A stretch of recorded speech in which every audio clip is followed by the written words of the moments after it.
So I usually plan my day around food. I had chips. It's close. I'm going to get in like your chair.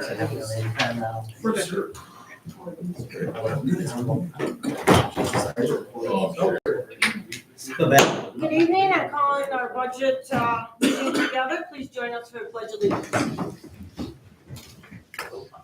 I pledge Allegiance to the flag of the United States of America and to the republic for which it stands, one nation, under God, indivisible, with liberty and justice for all. And I'd like to turn this meeting over to our city manager, Mr. Womack, and you can lead us. Oh, sorry, one second. Melissa would like public comment. I forgot about public comment. Go ahead. I was praying over this meeting. Dear Heavenly Father, I ask your presence in this room, in this city, in this state. Lord, we ask that you guide this meeting, that you give people discernment and clear decision-making. Lord, help us to run this city according to your will, not ours. We know, Lord, that you are all powerful and you are good, and you work all things together for your good. So be with us tonight, Lord. Bless this time. Help us to work through this quickly but thoroughly and feel satisfied at the end of this meeting. I pray a hedge of protection around every person in this room and their families. I pray all these things in Jesus' name. Amen. Now I will turn the meeting over to the city manager, Mr. Womack. Mr. Hogan, do you have any public comment you'd like to make? Thank you, Madam Mayor, City Commission. So, I fear that this is not going to be nearly as exciting as our CIP that we did a couple weeks back. These types of numbers don't change nearly as much from year to year. So, staff and I, finance director and I, we went through every single line of this budget. I don't anticipate doing that tonight. There's thousands of lines here. But obviously we want you to be informed, so if you have questions, please do let me know you want something to be addressed. While I, have a great understanding and comprehension of the whole budget, any individual line items might have to refer to one of the department heads. And if you'll permit me, I'd like to start at page 66, the Department of Public Works budget. We are a couple weeks ahead in the schedule. So the Director of Public Works anticipated going on vacation on your second potential date. So I'd like to get through his budget and the parks budget second. Rodney, is there something going on in your life that you don't want to be here next time? I might be able to make the next meeting. I just don't know yet. Yeah, baby Mike is what I hear, right? Yep. Baby Mike. Okay. So probably turn this on. Not sure how much people are actually watching on YouTube, but is this on already? Yes. Let's see, we're stepping ahead of me. Sorry. Really, I just like it for the laser pointer part. Okay, so again, just as a kind of reminder of how these things work, because there's a ton of information on the page here. Oh, one down, right? Yeah, there we go. So on the left-hand side, you see 21, 22 activity, 22, 23 activity. Those are actual numbers from those budget years. Obviously, we're a couple years out now, so we went through the audit. We understand exactly how much we spent in those years.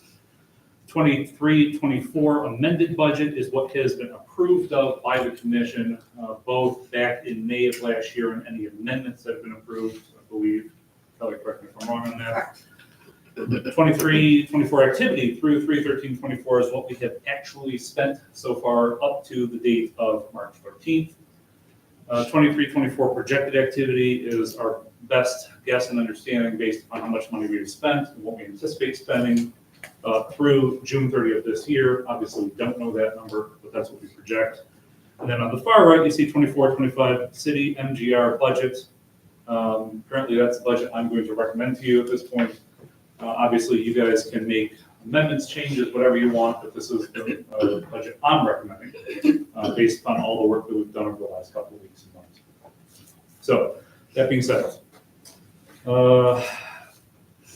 yeah, we are kind of skipping ahead, so obviously we'll go through the revenues, we'll go through expenditures, the top sheets, but again, because we want to go through these two budgets first. You may have some questions based on revenues and expenditures, but I guess let me know. So you'll see at the top here, road permits, entrance sign maintenance fees, etc. So those are the specific line items where the Department of Public Works brings in revenue. As you guys know, a significant portion of the general fund is funded by income tax and property tax and all sorts of other things, state revenue sharing. But we do account for any fees, et cetera, that each individual department brings in. So you'll see there's not a ton of change year to year. See projected activity 10,000, city manager budget anticipated is 10,000.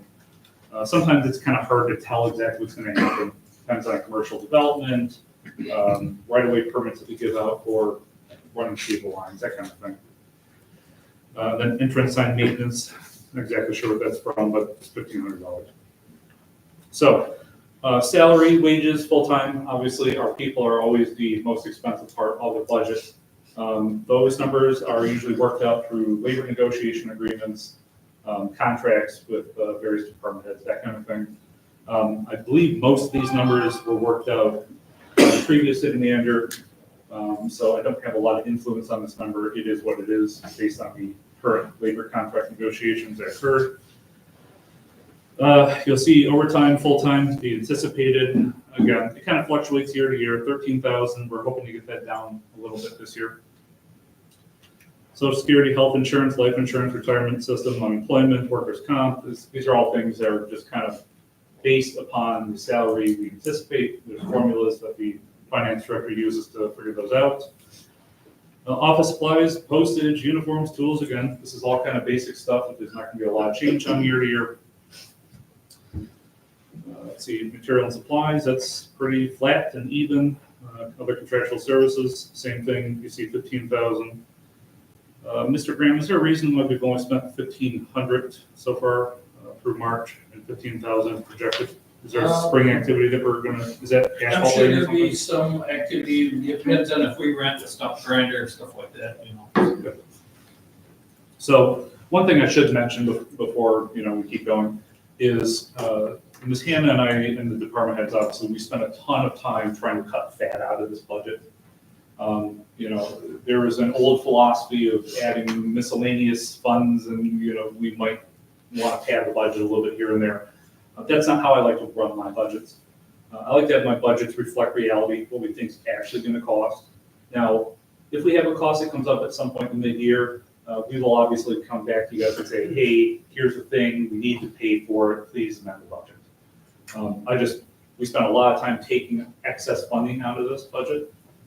So I want you to keep that in mind. It's going to be a lot closer to actual costs versus having a little bit of wiggle room, which I'm sure that my department has loved that part about the work that we did. So, all right, conferences, workshops, again, fairly flat. Health insurance, there's not a lot we can do about that. Same thing with all the retiree stuff there. Advertising, printing, pretty basic stuff there. Electric, gas, telephone, same. Street light utility expenses. Only anticipating to go up $6,000. That's actually very reasonable for street light utilities. Buildings, ground and maintenance, flat. Equipment rental, city, that's pretty flat. There's not a whole lot of changes here. You can see that other miscellaneous expenses went down from anticipated 2,500 down to 1,500. That's part of that trimming back that we talked about. Property insurance went up. Equipment insurance, just little minor increases. So land improvement is going up quite a bit this year, 3,000, 53,000. Mr. Graham, what's that account for? That one is probably, that would be the 53,000 would be probably for the lead-to. Oh, you're right. You're absolutely correct. I apologize. So currently, and of course, we're still looking into the potential of a pole barn, but this represents 1/3 of a $160,000 CIP expenditure for the lead-to that would go next to the Department of Public Works garage. We are going to try to get you guys over to that garage to visit it, meet at the next meeting, so you can kind of see where some of the stuff is and see the equipment. The equipment that I was chastised by Mr. Atwood for not being able to name properly. I apologize. I'll work on that. So I didn't chastise. So these budgets are large. We're talking about $1.3 million here. And you'll see for projected activity of 1.2 up to 1.3, it's actually not that big of a change when you're talking about these kinds of numbers. So most of that's going to be accounted for through the costs of labor negotiations, retirement healthcare insurance costs. So, all in all, it's a fairly flat budget. Streetlight utility expense, I know that there was a project in place to switch over to LEDs. Are we seeing the numbers that we would hope from that? Well, initially, when that project was completed, there was definitely a cost savings from that project. Immediately thereafter, DTE was awarded a very large increase, and it took away the savings. Ate the whole savings. So that's why we are now seeing an increase Yeah. because of that approved increase. See, that was the nicer way of putting it.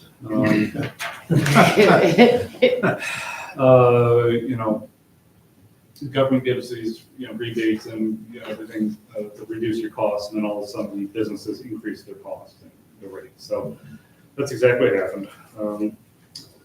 Any other questions related to Department of Public Works? Did we get a new hire here, Tom? A A new hire. We do not. We have made a couple of changes. I think we're actually, for right now, anticipating reducing staffing there by one person. So we have one person who I think obtained some greater licensure or something, so we're going to make that person a floater for a while and see how they do with being able to get everything done, being able to shift that person between two departments. I think in a previous budget, there was a vacancy in this department, so that's part of it. The second part of that is a reoccurring theme that you may recall from previous years, where we're trying to right size where costs are charged. And so that's something that's constantly evaluated. So there are certain members of DPW that was charged to major and local streets. Oh, that's And so there has been, that's something that we have to constantly monitor and make sure that we're not charging too much to the road fund for personnel costs. Yeah, so that's a great thing to start with, is there will be places in the budget where you'll see it go from 50,000 to 0 or 0 to 50,000. Oftentimes it's because we're just changing where we're putting the costs. It's not a new cost or anything like that. Okay, well, if you guys are ready, you can go to Parks, which would be 102. Let's jump to major streets. Okay, and I'm sorry. Major streets, that is a big part of the Department of Public Works. I apologize. I would start with page 86. 86, thank you.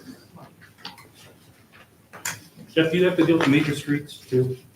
Then we make do so much work over there.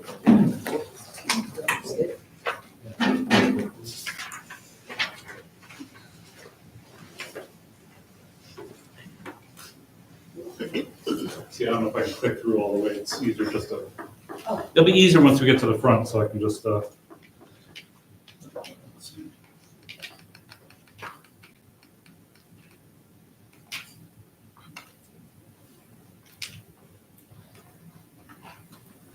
Yeah, okay, so page of streets, page 86.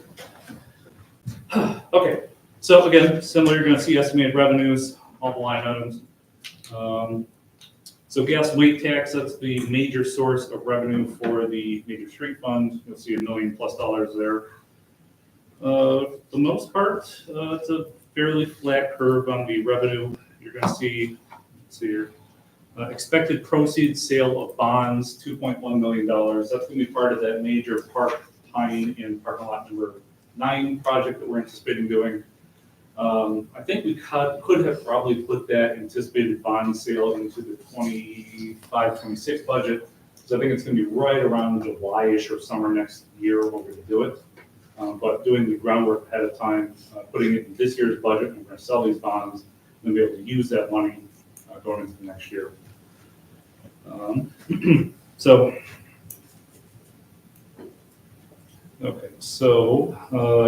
when you see a total estimated revenues of $3.2 million versus this year of 1.3, that's what's going to account for that significant increase. So routine maintenance, roads and streets, $2.3 million right there. That's going to be I understand, to be paying for the major street, which is Park, right? So Park Street, that's gonna be a significant cost. And that's gonna be paid back from both major roads, water and sewer, right? Correct. Yeah. Okay. So, let's see. Routine maintenance and bridges, Mr. Graham, why is that going from 300,000 down to 93? Well, last year, I think we had Monroe Street figured in there for the bridge. And then this year, we just got engineering for Geneseo. Yep, and then you'll see traffic maintenance, winter maintenance, administration, engineering record keeping, et cetera, et cetera. Those are all pretty flat, all the way down transfers out. So apart from the CIP projected Park Pine and Parking Lot number 9 project, it's again, a fairly flat budget there. And the activity in the major, you're gonna see this for major and local roads, when you see those different departments. So when the Department of Public Works, when they work in those areas, that's when it gets charged to those divisions. So winter maintenance, we do our best to predict what those costs are going to be. Nobody can forecast the winter, right? So this budget, we do our best to forecast, what wages and salaries and materials are gonna cost based on averages, but we truly don't know the true cost until it actually happens. So we don't have a whole lot of scientific data when we prepare these budgets. So it's really our best estimates, but that's also why you'll notice variances from year to year, because some of it is based on, Jeff can't predict when a storm's gonna happen and they're gonna have to go out and do tree work, for example. Yep, so great point. Another thing, a different way of saying it is this is a living budget, right? We anticipate what it's going to be based on past history, what our upcoming projects are going to be, what we don't know when it's going to snow. And you'll see other effects from not knowing when it's going to snow because we also have an equipment fund. And the way we fund the equipment fund is by paying rental fees on various pieces of equipment. That money then goes into purchasing new equipment. Well, if we don't push snow with our snow plows, we're not renting them, that money is then not being put into the equipment fund to pay for future purchases.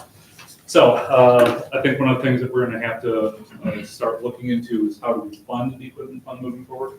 Just to clarify, we're renting our, Own equipment. one department is renting from No, the so, other department, like within the city, right? and so correct me if I'm wrong on this, but we have a motor pool equipment fund, which owns all the pieces of equipment. And then when the Department of Public Works uses snowplows, they rent the snowplow for, I don't know, $100 an hour or something. That money then is then transferred to the equipment fund to pay for future snowplows. Same thing with the Parks Department with mowers and whatever else we have. You want to add to that? Okay. Got it. Okay, and then, you can see in the subsequent pages, the more in-depth detail about how we anticipate having the salary, the salary, the social security, health insurance broken out on those various tasks. Nothing too terribly surprising or interesting there, in my opinion. See, sweeping and flushing, that's always fun, 29 bucks.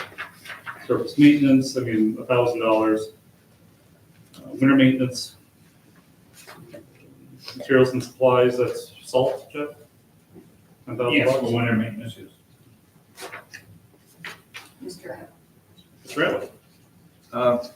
Contribution from SIPA 3, what would that be for? That is toward the Court Street project in this current fiscal year. So TIFAs can give back to road projects? In the various plan documents, there are specific roads and areas that are called out that they will contribute toward those projects. And TIFA 3, for this current year budget, they specifically said they wanted to see some road improvement done on that road. And Jeff was able to work within his budget to do those improvements. And TIFA 3 is contributing towards that project. Cool. How do we make them do more? It's just wait till we get to the water. We have not confessed, that's right. Okay, so on page 92, as you can see, just a couple things that we didn't encounter previously. Transfers to the 2015 Go Bond Fund, that's paying off a bond that the city took out in 2015. Anyone know what that project was? Jeff?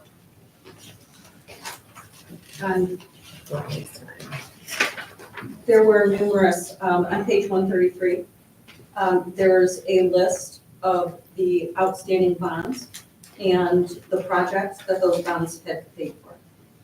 Okay, well, you're skipping this, but I yeah. just thought I would help point that out, so Jeff's not. Yeah, they were here before I got here. So you can see there's a $2.3 million bond from 2015, Oregon, Lincoln, DeMille, Saginaw, Monroe, Calhoun. Is that a 10-year bond? Yes. So that should be coming off here in the very near future, and you can see that we're transferring $265,000-ish out of the budget to pay for that bond this year, but it's $265,000 that could be put either towards just yearly projects in the near future, or it could help us pay for a future bond. Okay. So any questions on major streets? Question. The Michigan Department of Transportation, there was a $185,000 budget, 24, and nothing. Was that moved, or why nothing from the Michigan Department of Transportation? That is I believe that is the bridge project from this current year, Jeff, that we're gonna have, the state is paying the majority of that. Other than Monroe Street, or your. The current year project that is being funded, by MDOT. Yeah, that's Monroe Street. Is that Monroe Street? Okay. Yeah, Yes.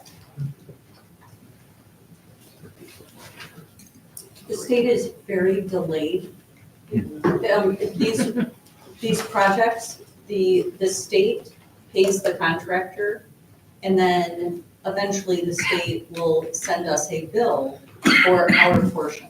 So when it comes to budgeting, so you'll see that this line item is actually budgeted at $2.9 million. So we'll budget for the full amount of the project, although the city's portion on that is probably $100,000. We usually have like a 10% match, Jeff. yeah, it depends on the project, like these new bridge ones are 5%, 5%. 5% for new bridge. Any other questions for major streets? Would you like me to do the local streets?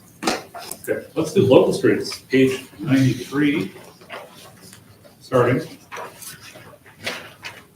So about 97 for actual. So local streets, significantly smaller and less funded than major streets, although we have an old, is it policy or ordinance in place that we transfer a certain millage percentage to this one? The city commission adopted a resolution years ago that 0.5 of a mill will be contributed to the local street fund every year, as well as half of a mill is contributed to the capital improvement fund each year. I don't recall the exact year that was done, but it was 15, 20 years ago, and so that continues. So local funds, unfortunately, just the kind of funding mechanism for them does not keep up with the requirements for maintenance, which is why everybody always complains that they have the worst roads in the planet in their local city. This city actually does a pretty good job of funding local street maintenance, but it's still not enough. It's never enough, never will be enough. But you can see, again, at the top, the gas and weight tax, pretty flat. Interest on investments, which we've been doing pretty good with the interest rates recently, and the transfer from the general fund, $175,000. Then appropriations, you're going to see we're not planning to spend as much money as we're bringing in this year, and that's in anticipation of spending a lot of money next year, right? Yes, there are numerous local road projects in the CIP. So we're just trying to save a little bit of money there. You'll see at the bottom, fund balance as percentage of expenditures, 330%. That's obviously extremely healthy, but it's being done in anticipation of spending in the next couple of years on some larger projects. Can I ask about the trees and shrubs? Are those replacing ones that were cut? I just had somebody call me and ask me today, because they knew the budget thing was happening. They're like, are you guys gonna replace trees that were cut down? Typically, we haven't been replacing them. That's something I haven't really dug into to see if residents were interested in that. Because a lot of times in the right of way, trees can be a nuisance more than they can be. I know it's beautiful to have nice trees in the fall and all that, but there's also a lot of maintenance with trimming them up, keeping them trimmed up. So. Yeah, those roots get up underneath the Busting your sewer sidewalks. line. Yep. And I think, just to add to that, I believe that the Parks Department, does a really good job of identifying where trees should be placed throughout the city. And I do know that last fiscal year, they did quite a few tree plantings. And they're pretty good about identifying which areas staying out of the right of way to do that.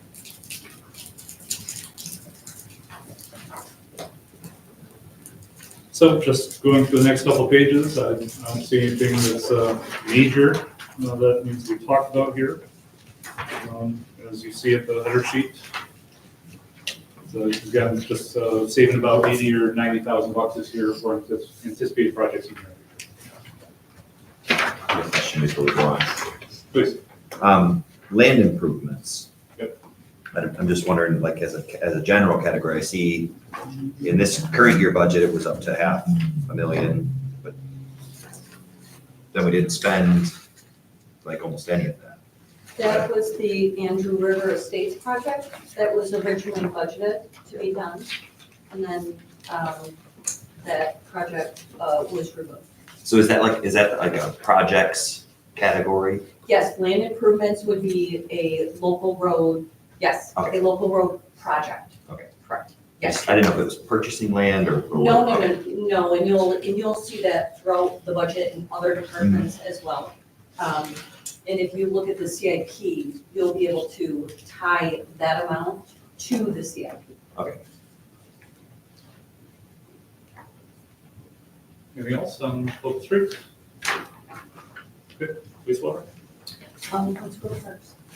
No. 104. See, I thought we were just gonna go straight through Jeff, but no, she's keeping me on Well, task. I mean, if we're flipping through the book, I just, All right, 104.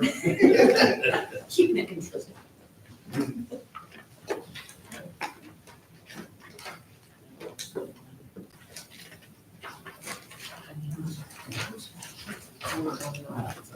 Sorry, I'm not polished with using this type of system, so I apologize for anybody who's trying to pay attention up there, but that's why you got the books.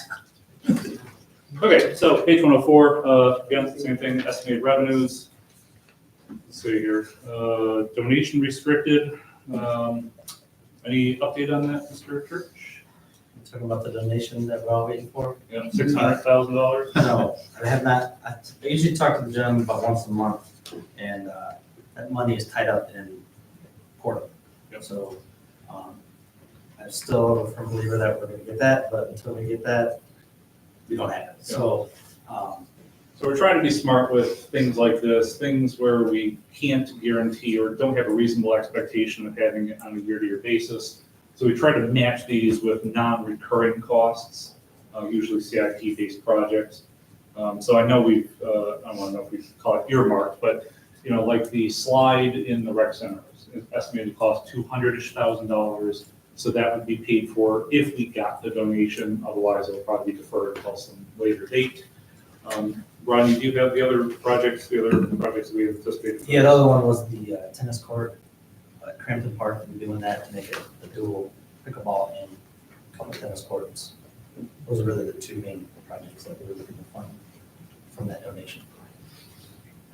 Okay, so a couple of things I'd point out here in the revenue side of things is how much money comes in from daily pass sales and annual pass sales. You'll see 295,000, 415,000. As you guys know, we changed our policies there recently that requires people to have a profile on hand, which we believe will help with the safety and security of the rec center. But we don't know if that'll have any impact on the sale of annual passes. And then Mr. Church, we did just recently increase the cost just a little bit, right? Yeah, back in September. So you'll see anticipated 295 and city manager budget 295. We just don't know at this point whether we're going to lose customers because of the cost increase, or if we're going to maintain the customers with the cost increase to see a total value increase. So building rental, again, anticipated to be kind of flat. Most of the fees for the rest of the page are flat. Contribution from TIF 1, 2, and 3, you'll see, and then transfer from general fund. The Parks Department is very heavily subsidized by all the funds. And we have a great park system, we have a great rec center, but you just cannot charge people enough money for the amount of money it costs to run these things. A pool is ridiculously expensive. All the legal requirements, we got to keep it heated to 85 degrees or something in there. So it's just one of those facts of life that when you see those huge, contributions from these other funds, that's just the reality of it. We could obviously cut back almost $1 million there, but I think it would devastate the parks, just devastate the rest. So you'll see appropriations, very large headers there: parks, dog park, Oakdale Community Center, rec center. I'm sorry, recreation, RV park, training depot. And you'll see the major cost area allocated. So anticipate this year $1.7 million projected, down to $1 million. Mr. Church, what does that represent? The $700,000 reduction? Projects? Is that the paving project? Last year we were fairly busy this year with projects, and we're not doing nearly as much. Yep. Correct. That So is the difference. we got a couple of grants. We're going to be doing a lot of repaving of paths, that kind of thing. So that's why you're seeing a reduction in about $700,000 for that line item. When does the repaving for Road and Park start? I don't know for sure. We have bid opening on Friday. Hopefully we get a lot of bids. I found out today we haven't received any bids yet. So hopefully those come rolling in the next day or two. And maybe at our next meeting, we'll have a better idea on when that's going to get started. Because some of the walkers are telling me May, so I just thought Yeah, I've I'd been check telling- for sure. Yeah, we're hopeful that project is closed out by the end of June. So we blocked off all of our rentals at the pavilion and stuff in May and June. So that doesn't interfere with the construction going on, but I would say that's still a legit timeline for that. Thank you. So another thing I'd point out is that anticipated total appropriations this year is $3.5 million. It's going to go down to almost $3 million exact. And you're going to see net revenue and appropriations of a $19,000 loss. But we're still healthy-ish at 9% for about $267,000 in its fund balance. Any questions on parks? Ms. Hannah, where would you like me to go next? Cemetery, please. Cemetery. Oh, yes, Mr. Church does cemetery as well.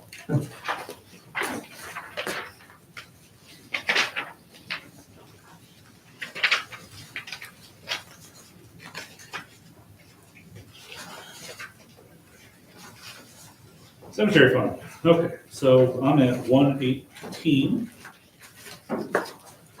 All right, so don't bring in a ton of revenue. You'll see an interest in investments, foundation laying, grave openings, sale burial rights. But the transfer from the general fund is obviously the huge portion of how we pay for cemeteries. Not to make light of it, but it's kind of one of those things where unless you pay for things out of the general fund, there's a lot of things that go on out there that wouldn't otherwise get done. In my previous community, we kind of took the philosophy that the actual, burying of people and that type of thing should cover the overwhelming majority of costs of mowing the lawn and weed whipping and that kind of thing. This city takes a great amount of pride in the cemetery, but the result of that is you spend $109,000 on all those activities. Rodney, was the cemetery part of the lawn mowing and money Yes. meeting? Yeah. So you'll see how much money we're spending on third-party contractors for mowing and all sorts of other activities out there. Projected activity down from 248. Is that the road paving you're anticipating there? Yeah. Okay, so we're anticipating replacing some of the road out there. It's in pretty bad shape. Mr. Church, do we have a cost estimate on that yet, or a bid opening on that yet? So I need to find out the bid, I need to get this companies. I was Okay. planning to kind of partner that with some of our pathway projects Okay. that are already in town, So that's one of the things we talked about at length last fall, about ways we could reduce the amount of costs that we have on these things. So if you guys aren't familiar, anytime you do a big paving project or an asphalt project, they charge you an upfront fee called mobilization. It's usually 10 to 15% of the total project cost. And of course, in your $100,000, that's a $15,000 fee for basically showing up. So if we're gonna be paying these people $1 million to do our parks paving, we could say, well, let's save the $15,000 and you can go over to the cemetery next and do that work. So different ways we'll try to save some money in that area.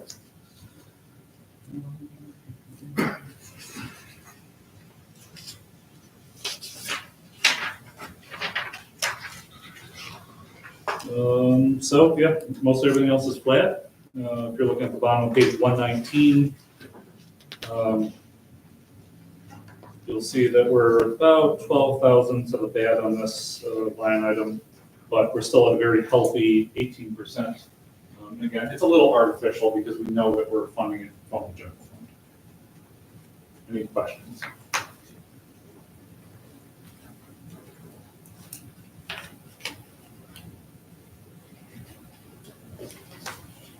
I'm sure I'll be graded by Ms. Hannah later because I'm not used to presenting on the budget like she is.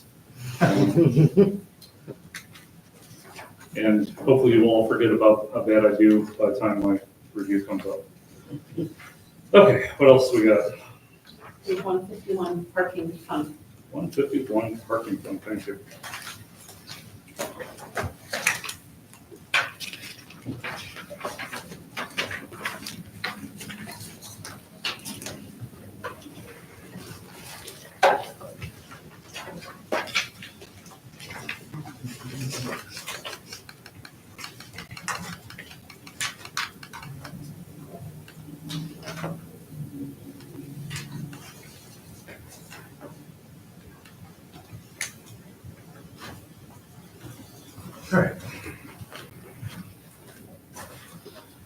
Obviously, a very exciting fund here. Not a whole lot of money coming in, about $16,000. Most of that is contributed from the DDA.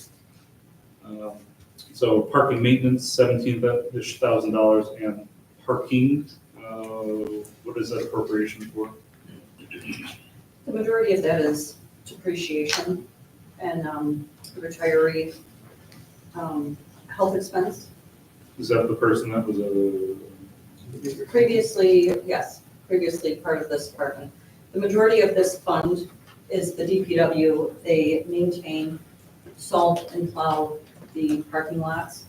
And since the meters were removed, the agreement was that the DDA would subsidize that activity, including that retiree's health insurance until they passed.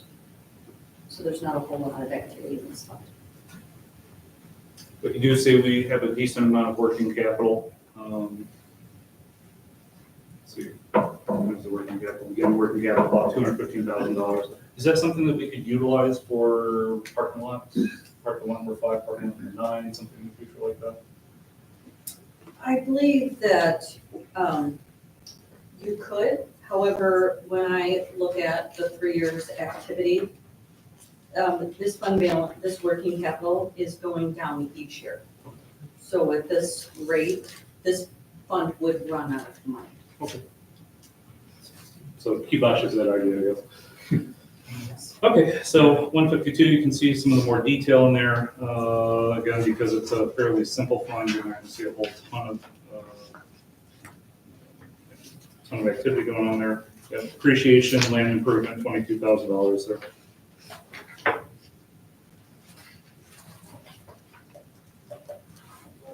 Okay, any questions? Can I go to wastewater? Yes, please.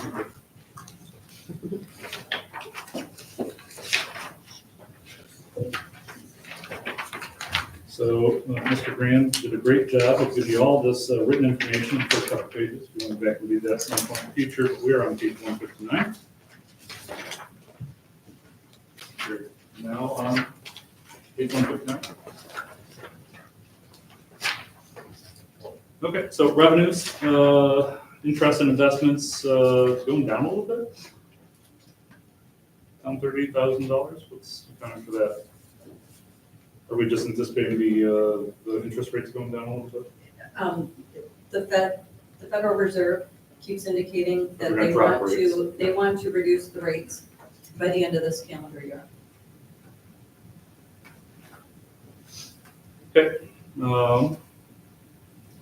So you'll see user fees, about $4 million, obviously the large part of that. We set those fees as part of the fee schedule. That is correct. Okay, so wastewater treatment plant, obviously the huge spender there, you're anticipating about $4.3 million, almost $4.4 million to run that. Sewer utility division, $550,000. Mr. Graham, what does that represent? 550. The sewer utility division. Oh, well, that is to maintain the sewer system out there, cleaning jet sewers, any backups. In fact, they had one the other day, of course, at school, that kind of stuff where they come in and check sewers out. And then maintenance, probably on pumps. Okay, so one thing I would point out is that we are anticipating spending about $500,000 to the bad in this fund. And that's because we are doing a number of improvements at the wastewater treatment plant with CIP. If you guys will recall the number of improvements at the wastewater treatment plant. Mr. Atwood, you have your hand up. PFAS revenue, is that from our settlement? And we have not received any, or is that? So with the enterprise fund, the revenue, the entire amount of the settlement, 500,000, the revenue was recognized in fiscal year 21-22. That company has been making payments every month, of $5,000 ever since then. So that receivable, so it is part of our books as a receivable, and that balance is going down every year. Thanks. Proceeds sale of bonds, 119,000.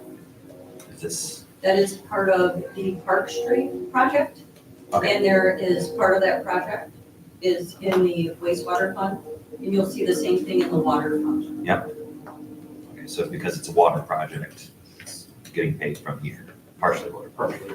Correct. And we're assuming that we will bond for the entire project. Does it all go out as one bond, and then we just Yes. sort it out funding?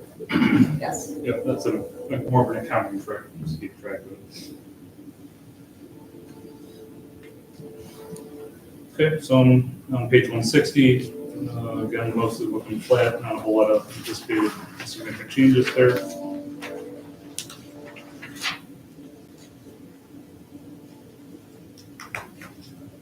Administration fee, it's going down about $50,000. Are we reducing some kind of administration fee that we're taking out of there?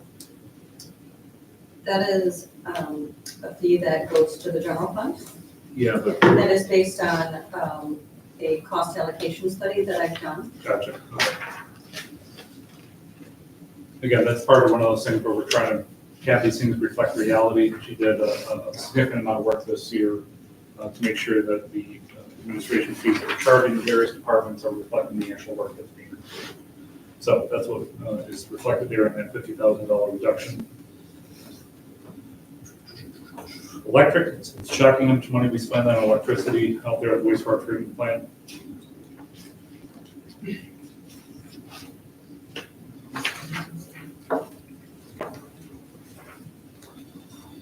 Depreciation of $466,000, that kills me every time I have to look at it. All sorts of depreciation there. And land improvements, $265,000, that would be the CIP projects, Jeff? Yeah.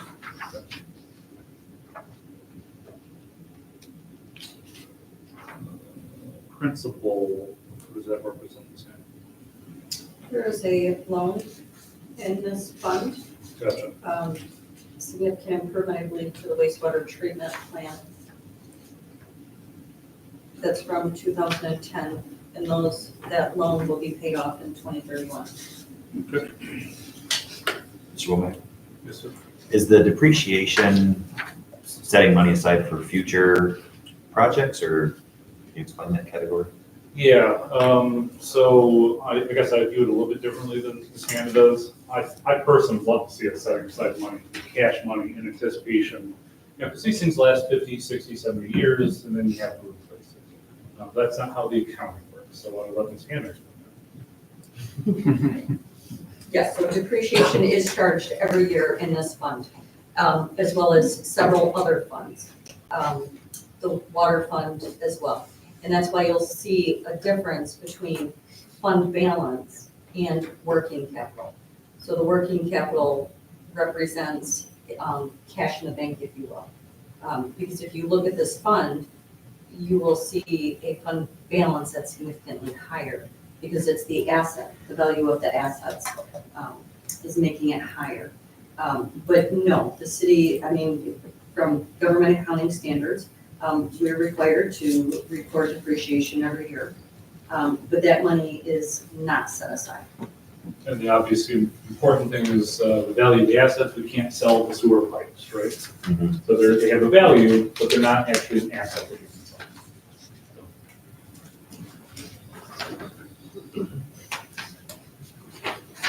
Okay, so I'm on 163, and that is end of this fund. Any questions? Land improvements. Jeff, $172,000 again, that's what we have in the CIP? Yes, part of that was What type of life insurance? Sewer utility division? Yep, so anytime you see, wages, life insurance, health insurance, those are all the costs related to the employees who work in that unit. And or the time that the employees will say that they're working on that part of their jobs. So that's our anticipated costs. And, it's one employee, but they'll split their time between doing this part of the job and that part of the job. So we allocate their estimated time on a year-to-year basis. So we kind of split that number up over a number of different funds. Obviously, we don't do that in all funds, but for the wastewater treatment plant, those guys do different aspects of the job. Is that sound Is it term, whole life? It is, it's whole life. Oh, you know how much the coverage is? The coverage is based on their salary. Have we considered doing term rather than whole life? Or? That would be a benefits question that is normally, it's been negotiated through the union. So all the unions have life insurance policies that are, the value of their life insurance policies are valued at their salary. As a percentage of their salary. I apologize, I clearly misunderstood your question. No, it's okay. Anything else? Any other questions? I don't know. I'm just not a big fan of whole life, but. That would probably have to be something that would need to be negotiated when the union contracts open up. Okay, sorry. So go down to 165, I always like to show you the end result here. So again, fund balance 15, so we're spending $500,000 just as we saw on the front sheet. And working capital as a percentage of expenditure, so that's actually cash money in the bank. Correct. So 79%, pretty healthy. Then I guess as a bonus on page 166, you'll see some of the wastewater treatment loans that we have outstanding. So total outstanding about $4 million left.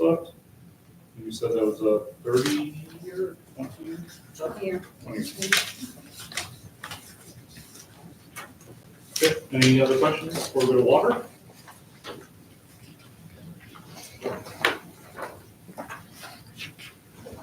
When do we get to tour that facility? I'm skipping that day. Come on. Oh, it's So, very I don't have my interesting. hot pee back. of course, the city gets our water from Detroit Water, and I have not visited that facility. I have visited the KWA, Kern County Water Authority. Probably arrange for a visit there at some point, but we don't actually get a lot from there. That's just a board that the city sits on. Okay.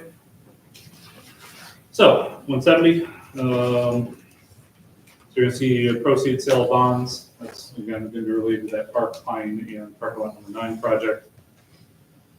The MEDC CDBG grant was that the Genesee Street project in this current year. Yep, so $1.7 million related to that. And let's see, contribution from TIF number 2, $800,000. That is reimbursing Oh, yeah. from the city for Genesee Street. This is another example of that water main replacement was in their plan document. So the plan is for them to repay the water fund over 3 years, for the city's portion of that project. That was not grant funded. By the way, Kelly deserves all the credit for that one. One of the things we've been trying to tighten up is keeping a really strict eye on what the TIFA documents all indicate that they had planned to pay for. The Genesee project was one of them, but we had apparently never approached them for paying a portion of that. So we approached them after the project was completed and asked them to kind of pay us back for some of those fees. So that's why we're getting a contribution of $864,000 moving forward, which will obviously help us with other future projects. So thank you for that.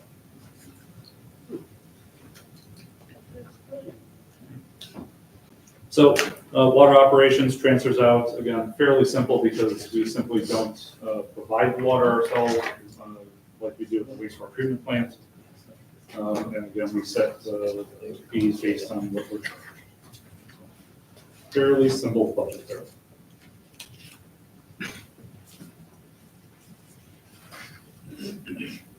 And net of revenue and expenses is $173,000.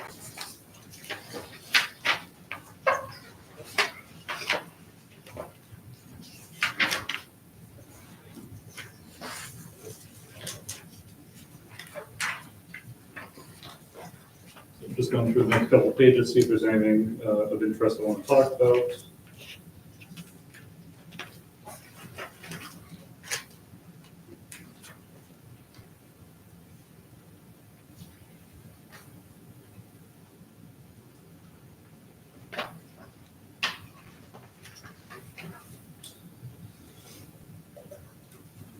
Too far, not too far, so.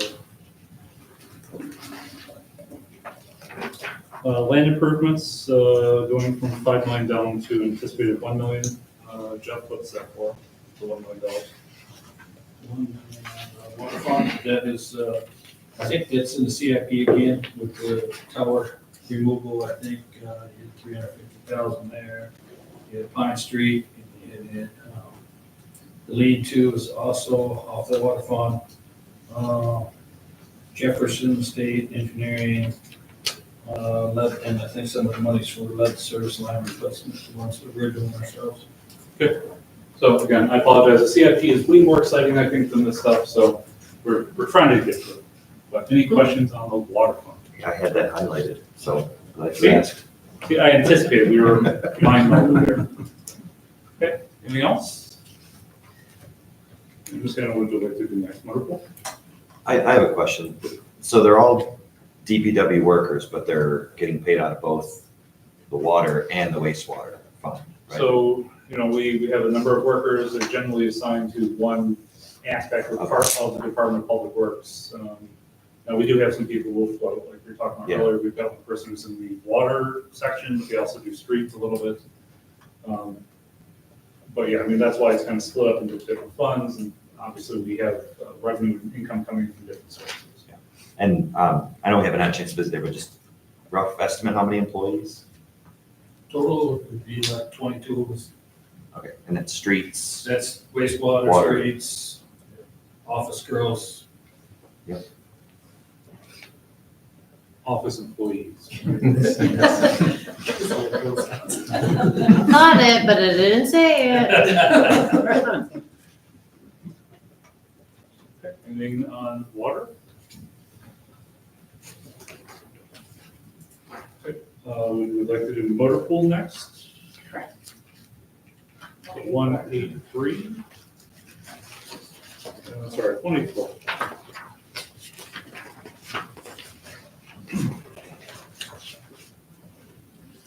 So this is what we were talking about before, motor pool / equipment rental.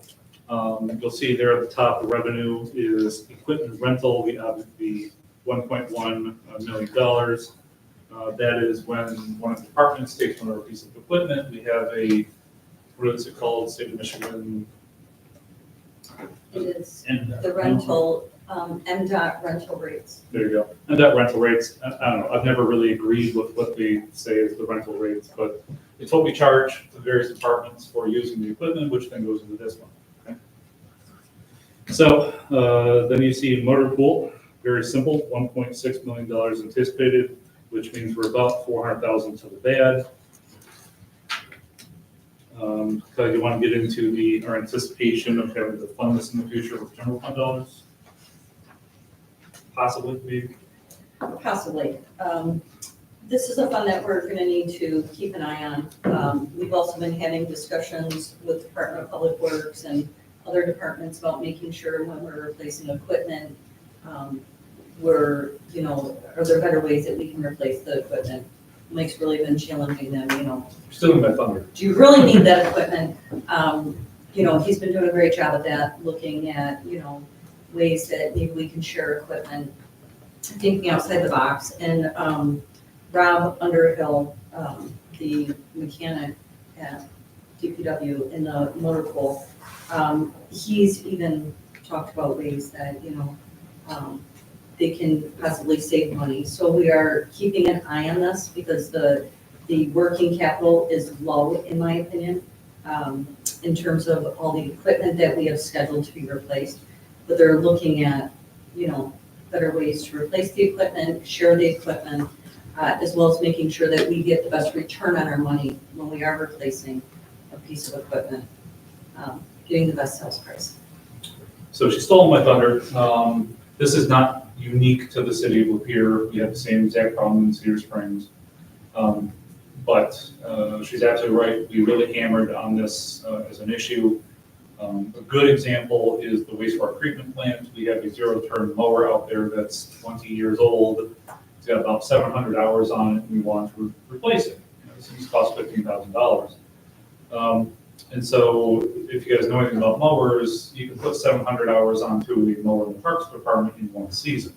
So to have a 20-year-old mower with 700 hours tells me we don't really need a mower at the wastewater treatment plant. So why were we spending $15,000 to replace it?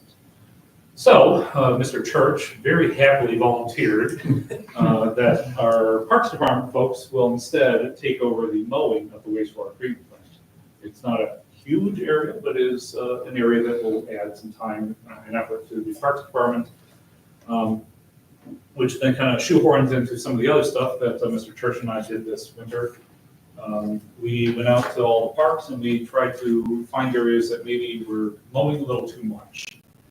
If we're going to add a couple acres at the wastewater treatment plant, let's maybe find a couple acres somewhere else that maybe doesn't need to be mowed. One in particular is, I'm going to learn the parks eventually, Crampton Park along the M24. There's a hillside there which is extremely steep, and we apparently mow it, and I don't know why. So it's funny because if you actually can visualize this, you got the Genesee Street side, you have the M24 side. Apparently, we do not mow the Genesee Street side. We do mow the M24 side. To me, they look like they're the same kind of, danger level. I would not personally mow it myself. So I told him we're not going to mow that this year. That'll save them some time. So there's a couple other areas in the parks that we've decided to either not mow, create more of a natural area, or mow less frequently. For the most part, we're mowing all these areas once a week, which is a huge amount of mowing. So I think some of these areas like the river lowlands, we talked about maybe once every 2 weeks or 3 weeks, depending on, I'm not a subject matter expert on this at all. The Parks guys are, so I'm giving them more authority to kind of figure these things out. But, lower hours on the mowers, sharing equipment. As Ms. Hannah very eloquently put, this fund is potentially in trouble in the future. So we're trying to make those kinds of decisions. Is fire and police included in this one? Like, are we renting the fire truck every time it goes out? No, so the equipment rental, you will see equipment rental in both of those funds.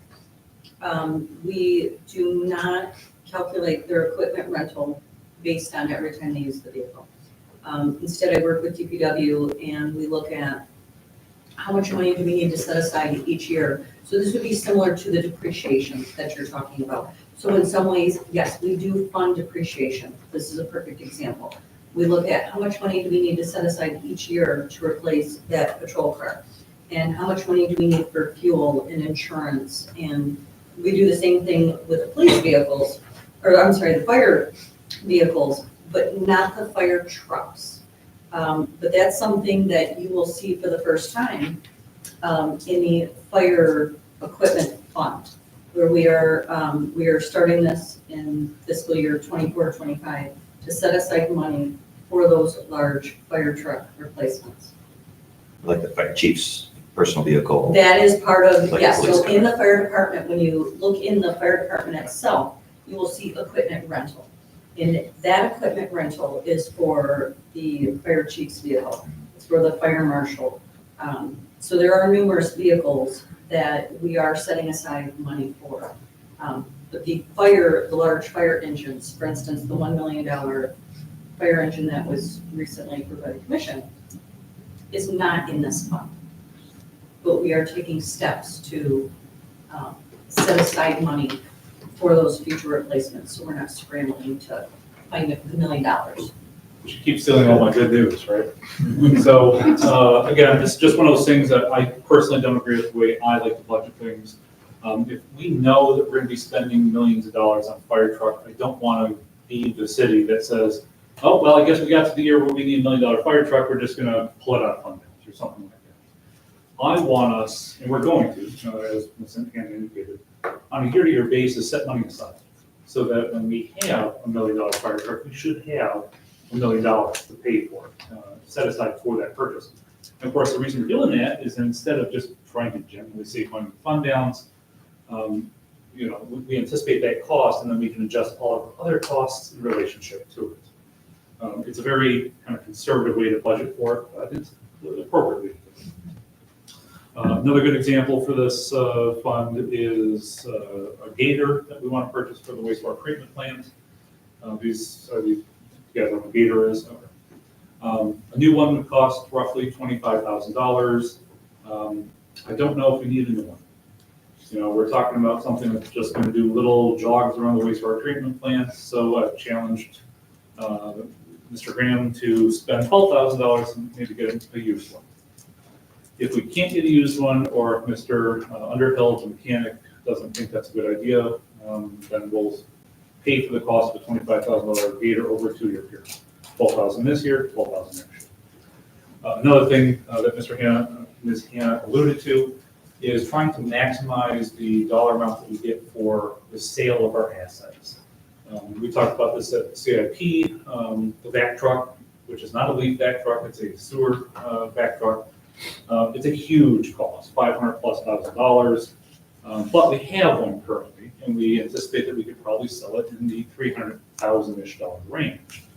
And so we're trying to work with Mr. Underhill, the mechanic, to identify what's a good number of years to hold on to a piece of equipment where we have minimal maintenance fees on it, but maximum sale return or credit towards the purchase of the vehicle. So we're not going to be running these things into the ground. We want to sell one of those so useful to somebody else and then kind of get a newer vehicle. So, any thoughts, questions, concerns on that? We talked about that.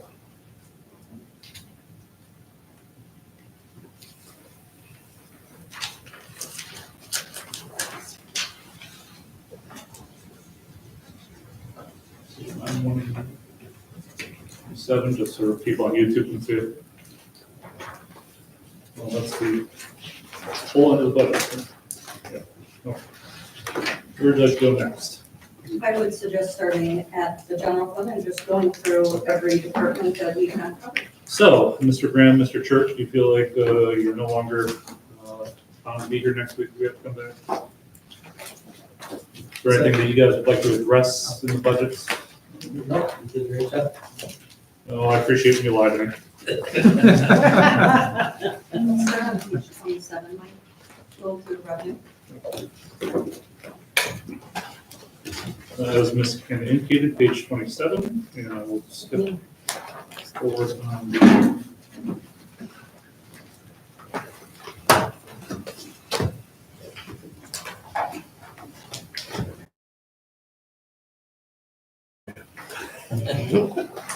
barn burning stuff here. Okay.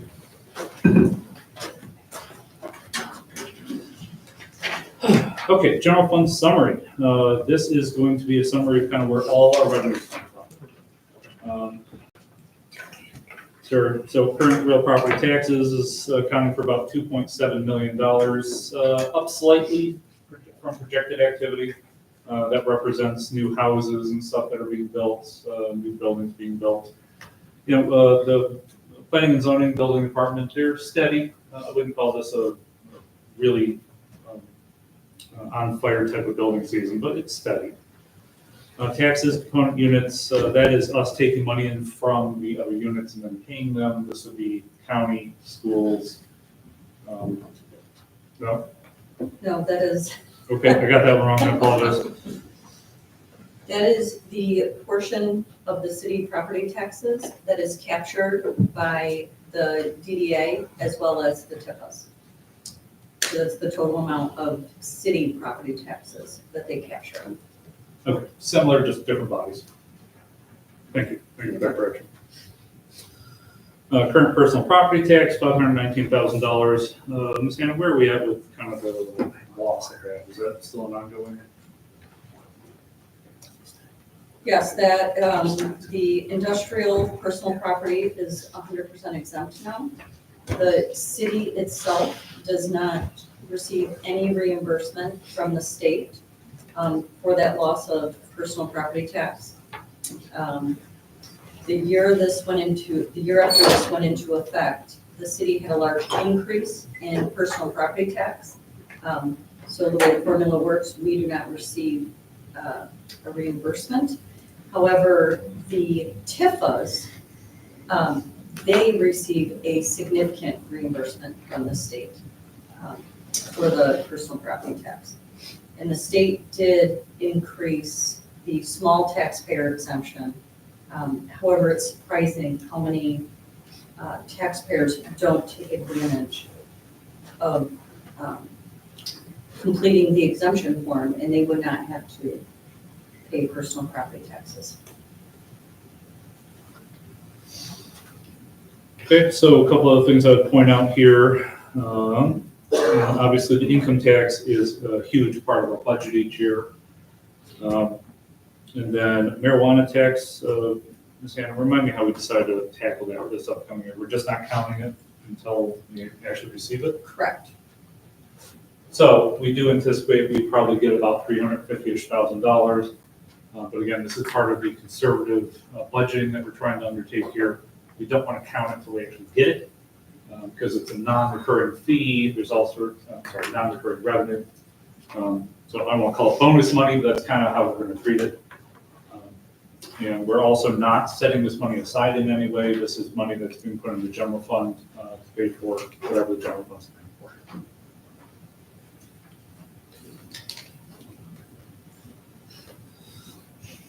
Another thing I'd point out is marijuana application fees, $115,000.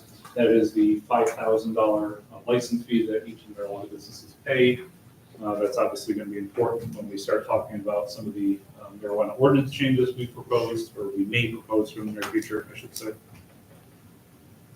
State shared revenue, fairly flat. That's the other major source of our income. Another thing I would point out is the administration fee. You're seeing that go down from 610,000 to 558,000. I believe, and correct me if I'm wrong, that is another part of our kind of having reality reflect in the budget. And we're reducing the cost on some of the other budgets with other funds, thank you. Some of the other funds to reflect the actual administration that is being paid for out of that fund, instead of just some long ago lost formula that's been 20 or 30 years old. So it's going down, but it's being retained in the other funds. Does that make sense?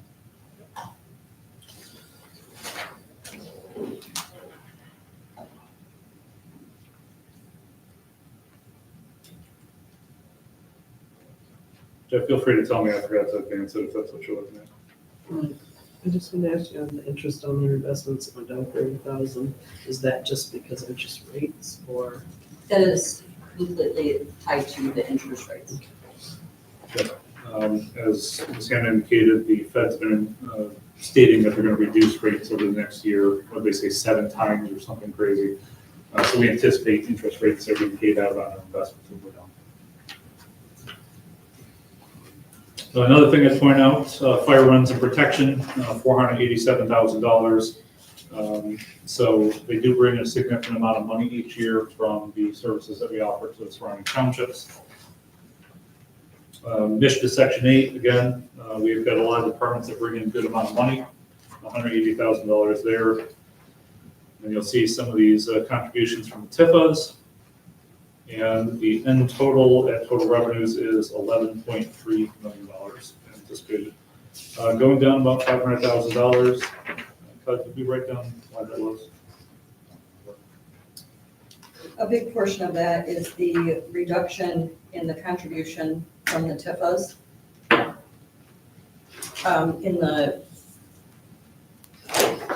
That's the largest Okay, yep. portion. Yep, so you'll see contribution from TIFA 3 projected this year. It's almost $500,000, down to 142.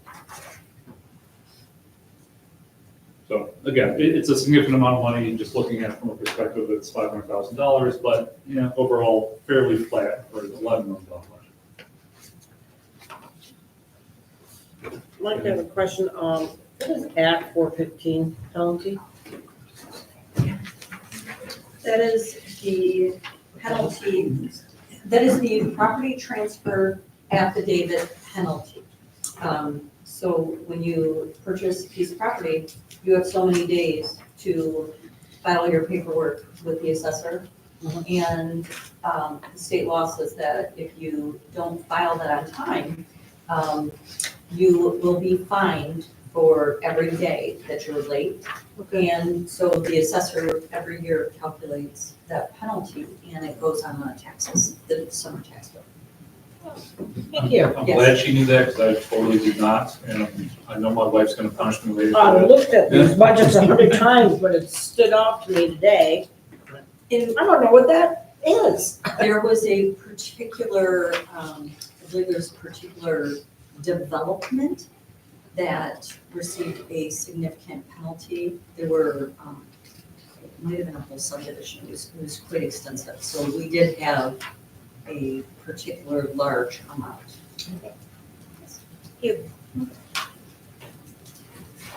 Any other questions regarding general fund revenue? Mike, I just where was the, you say the DTE solar field leases, where does that show up? Or how much is that worth? Yeah. About 330.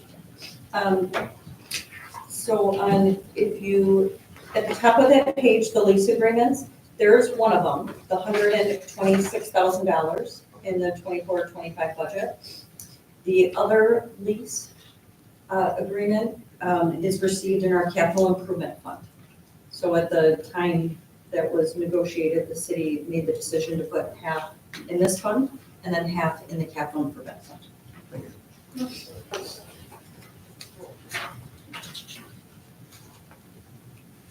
Okay, no further questions. We will go to appropriations, starting on page 30.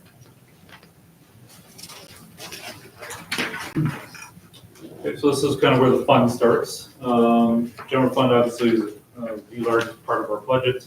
You're gonna see there at the header sheet, all of the proposals that we have for each of the subdivisions. You can see city commission, people advisory boards, city manager, et cetera, et cetera. Looking to see if there's any significant changes I want to address here.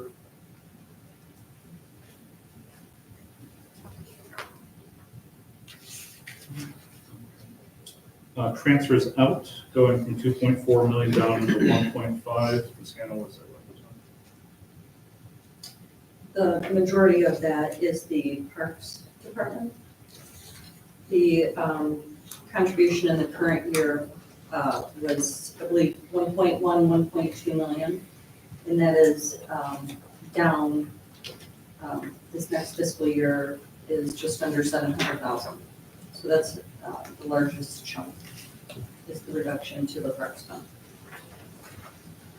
which is project driven as well. So I just want to point that out. So one thing another thing I would point out at the bottom of page 30 is that the overall proposal for net revenue and appropriations is 860,000 to the bad. Of course, these are not household budgets. These are multi-year, very large budgets. And I believe when we started this, after all the asks and wants from the departments, we were at about $1.5 million total. So the work that Ms. Hannah and I did reduced this budget about $700,000 over the requests from the departments. I think this is a very fair amount of money to spend when you look at the health of the overall fund balance. And even after this year proposed, we're going to be at 33%. Most communities have a fund balance policy. I don't think we have one here. It's one of the things we'd like to address in the near future. But for a city of this size with this size of budget, it's probably healthy to have 15-ish%, 10%. 15 to 25% is usually the range that I see. So my previous community with a $2.5 million budget had a 20% fund balance policy. So with a larger budget, you can have a smaller policy in place. So if we're going to, at some point in the near future, bring you a policy to consider to require that we maintain a 15 to 20% of the fund balance, and that's for like rainy day fund, emergency fund type things. But with a $860,000 expenditure to the bad, we're still at 33%, which is helpful. What's Greg always say?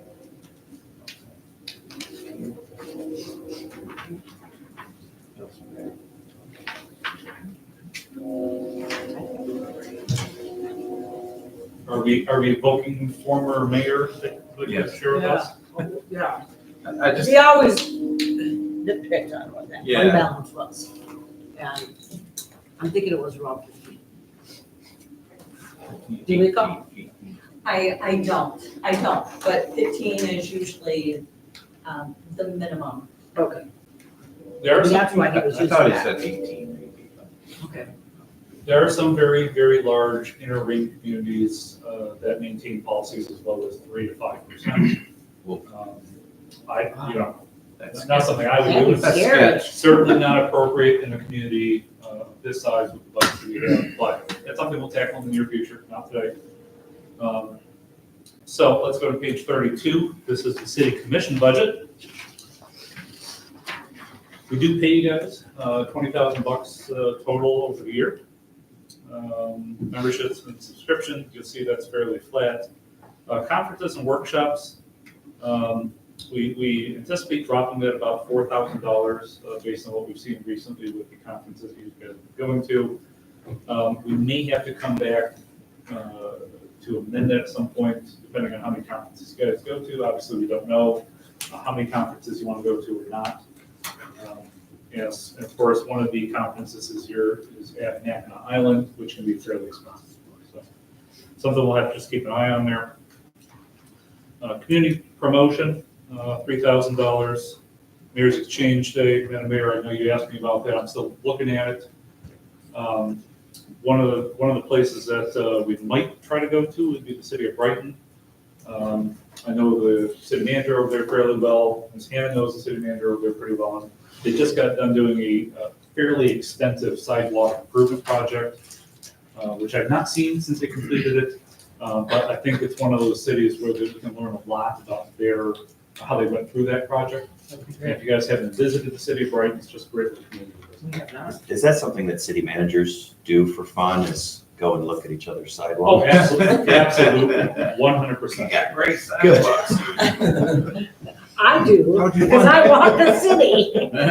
Yeah. Oh, I've hit the ground a few times. So, I mean, I know you're kind of joking. Now, the city of Brighton, again, if you're not familiar with it, they've got a little, kind of little lakeside, and they've got an amphitheater right there. It's just a great little downtown. And they made the decision with their DDA to spend quite a bit of money for their downtown. So I haven't seen it since it was a highly anticipated project. And of course, that's what we do. Now, I like to walk my community, right? Matter of fact, before this meeting, I was walking up and down the street. By the way, Mr. Graham, there's some sidewalk on Cedar Street that needs to be addressed, so we'll talk about that. But think about streetscaping from the perspective of Nefising. So Nefising is our downtown area, and one of the things that I don't like about it is you have a curb line in some places where the sidewalk is about an inch lower than the curb line. So towards the end of the summer, you will have runoff, you'll have dirt, you'll have dust, they'll kind of be right there between the curb and the sidewalk. And you'll see mold growing there, you'll see green stuff growing there. And I think that really truly detracts from the visual, attractiveness of your downtown. But is it worth the amount of money? In Cedar, we spent about $2 million in grant dollars towards new sidewalks, and it just barely scratched the surface of replacing sidewalks. Concrete is very expensive. So, but I want you, if we can arrange this right trip, to see what things cost and see what ideas there are out there. And this is one of the reasons I'm such a huge fan of going to conferences. I think, for members of the public, they might possibly see it as a boondoggle. Oh, you're going out and having a good time on the city's talk, right? No, absolutely not. When I go to conferences, I learn stuff. And I take that stuff that I learned and bring it back to my community. And I know you guys do the same thing.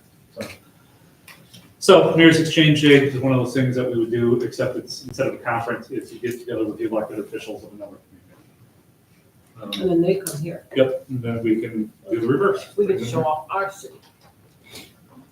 Our moldy sidewalks. No, don't write that one down.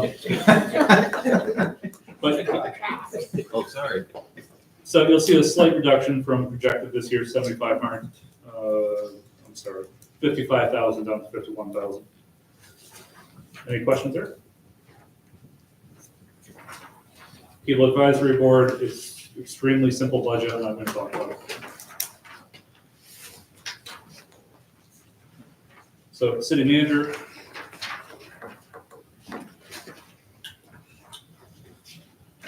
Oh, okay, so, salary and wages, projected activity 203 up to 230. I feel like that's not all going in my pocket, so we have that split up between a couple of different people. Would you like to elucidate on that? Well, that's part of we did some transitioning between finance, city clerk, and city manager, to be honest with you, where there was an employee that was split between city manager and city clerk, and then one of my employees also works for the city clerk, and again, we're just trying to make things right. And so now, there are two full positions that are solely city manager. That was not the case before. So you're gonna see some salary fluctuations in all three of our departments that are related to this. So in total, there's no addition of personnel, but it's a matter of charging them where they're actually working. Yep, so I'd be so bold as to say, I think the costs kind of really just went down, but we're reallocating where these people are being paid out of. And I want her to tell you that, so it wasn't coming from me, that, it's just a little bit more complex. I'm not getting paid 30,000 additional. Or I could have said, look at the finance department, how much money I'd saved. So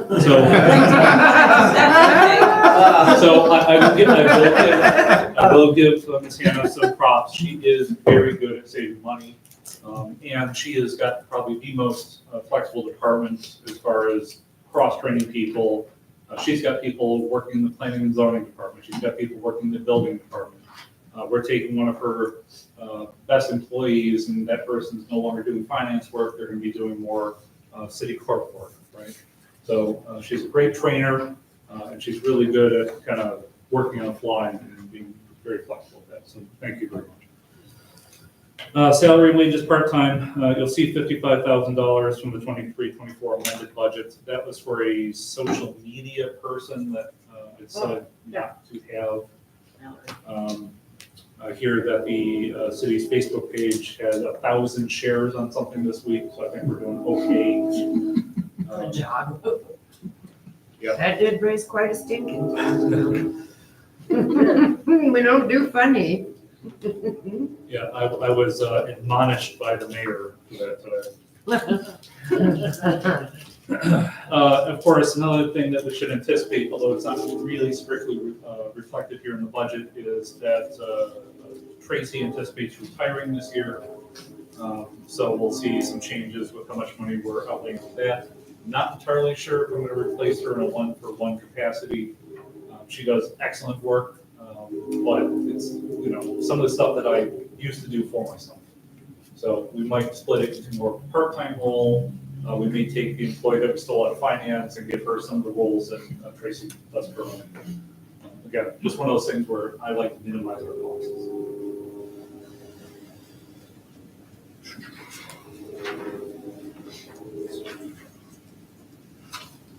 Retiree health insurance, $95,000 up from 45, so Gail Ferguson.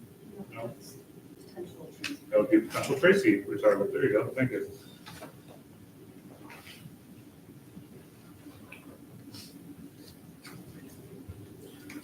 I should tell you, I do not spare my own budget. I challenged Kelly to help me reduce some of these costs. So we slashed and burned through all these budgets. Equipment rental computer. Not sure, again, this is reflected in the budget, but one of the things that we're, as you guys know, you saw some of the security enhancements that we had out here in front. I currently have a desktop computer. What I anticipate doing is taking that desktop computer, I think we're donating to the elections department, is that right? For the front counter, because I'm used to using a laptop computer. So we're gonna buy a laptop computer for me, and then I could take that and be more mobile with it, take it to more of my meetings. As you guys know, for the city commission meetings, I use my personal laptop, probably not appropriate for me to do that. City-owned property expenses, 45,000 down to 5. That is the Saginaw Street property.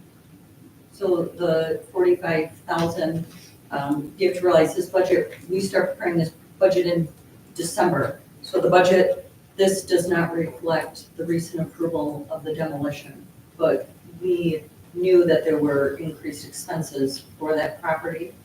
So this is related to that property, as well as 18 East Nipissing.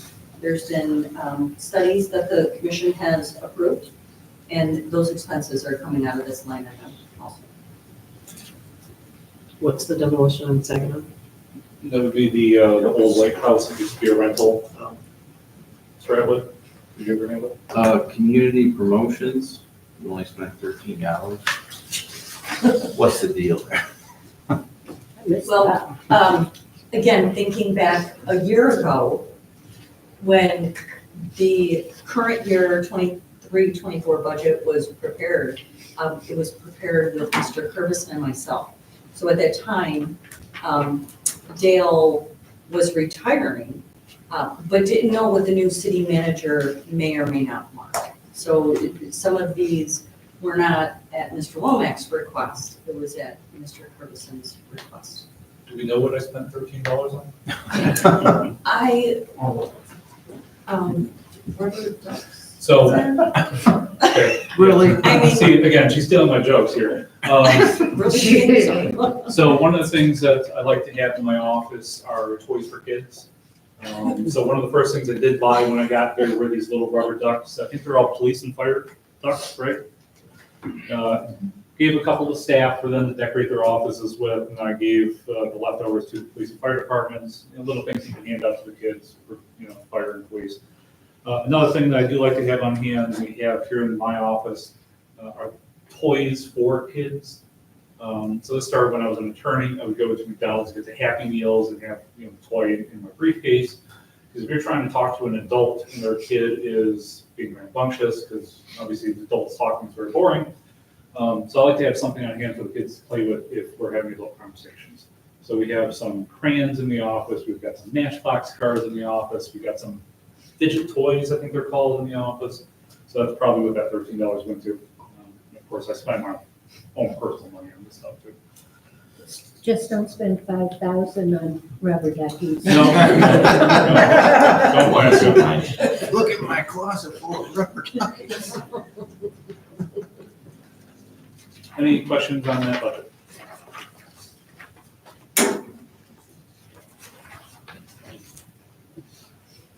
Okay. If not, we will keep going. Income tax division. I will let Ms. Anna talk about this. This is hers. So this division reports under me, and we have been, of course, training and transitioning staff for income tax as well. They do a great job.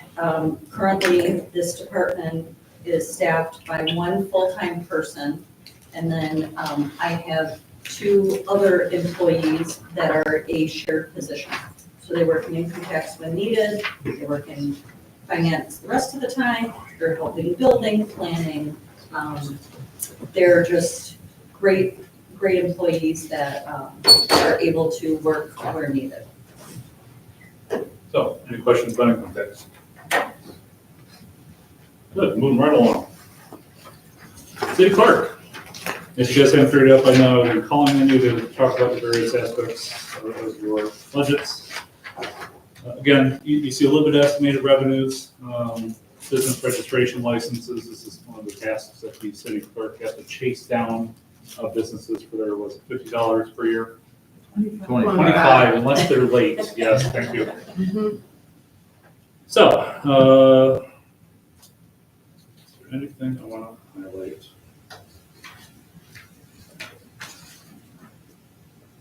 Yep, city clerk's office is fairly flat, 288 with the 301. Any questions about the city clerk office specifically? No. Is it just Ramona in that office? So salary also includes Dana. Or Dana? Okay. Yep, so Dana, the deputy clerk who's been transitioned from finance. Yes, originally she was 70-30, 70% finance, 30 clerk, and now she's swapped. Now she's 70% clerk, 30% finance. And probably eventually it'll be 100% city clerk or maybe 30% city manager. We'll transfer out of finance at some point. So unfortunately, we don't have elections next. It gives a fuller picture because of course the city clerk handles elections for us, but 843, board of review. This is a very small budget. Board of review, of course, is the opportunity for people to come in and, forgive me, sorry, to contest the assessed value of their properties. So we have board members who will sit here for 3 days. So people can arrange ahead of time to come in and show comparable values of their homes to reduce their assessed value. We have citizens who will sit and hear those and make determinations. Any questions? Department of Financial Services. Yes. So the majority of my department is staff personnel, because we really service the entire city, collecting all the money, paying all the bills, paying employees, the reason why they come to work. That's not what I can do.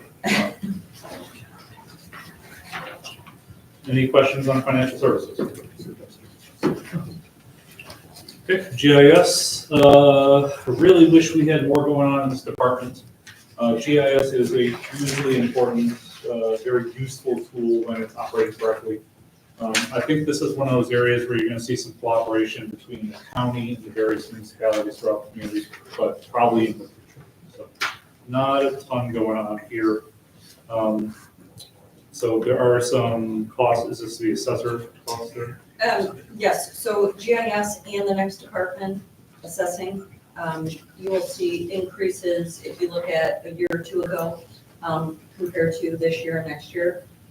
This department, both of these departments really consists of 2 full-time employees. Split between these 2 departments, and we are finally fully staffed.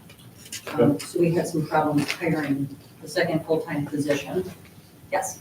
Can you explain what GIS is? Because I remember when I was first elected and we spoke in abbreviations, Sure. and I was like, what? Local information system? Geospatial information system. There you go, okay. So basically, you've got pipe under the ground and you can't see it. So you'll get these little GPS things to go sit on top of it every few feet, and you map where all your assets underground are. It's also useful for property lines. So the city uses a system called ArcGIS. It's okay, it's not great, but it's extremely useful because, of course, 20, 30, 40 years ago, all this stuff was on paper. Paper burns, paper, all sorts of horrible things happen to it. So we want to have this stuff all electronically done. And the county will here is just fall behind.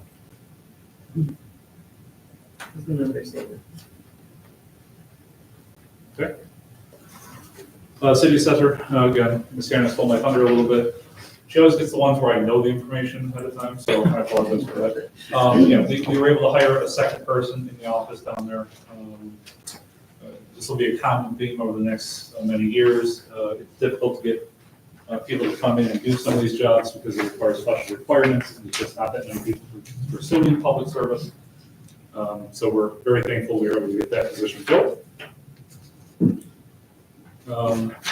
Actually fairly flat considering we added the additional costs. You'll see page 50, 240 up to 265. That's pretty flat considering. So elections. Sanchez. All sorts of interesting things happening in elections, right? So 9 days of early voting. That's a substantial, significant increase in cost there. One thing I think we learned this past presidential primary, I think was the first time we really had to do the 9 days early voting. I think we learned a few things. We anticipated that we'd be able to share costs with the township. I think what we found out was we supplied a lot of the staffing for it. We supplied the property for it. So I think we're talking about bringing that back here to City Hall in the near future. For the amount of people that we got, we had significant costs. You worked it out, it was a huge cost. Like $195 a vote. Yeah, so $200-ish per vote that we had. We anticipate that number will go up if we're having people pay their water bills or whatever at the front counter and they say, oh, I can vote today. So those votes will go up. Obviously, it was the first time we did it too. And it was located at the township. And as much as we maybe might not want to do it, it's a constitutional law. So there's not a lot of wiggle room there. We have to do it. Of course, elections are incredibly important. We want to do things legally and accurately. So we take this very seriously. So, Madam Clerk, anything you want to add to the election budget? Any questions?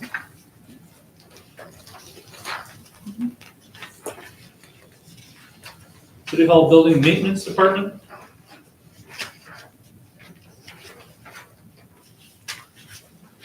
So obviously money that goes towards the maintenance of City Hall. I believe we put about $15,000 into CIP improvements for this year, which you'll see down at the bottom under buildings. That for things like carpet replacement and things like that. You guys go up and down the elevator, you'll see a horrible fringe in the carpet, which I just think looks terrible. We're not here trying to have a palace, but we should look professional.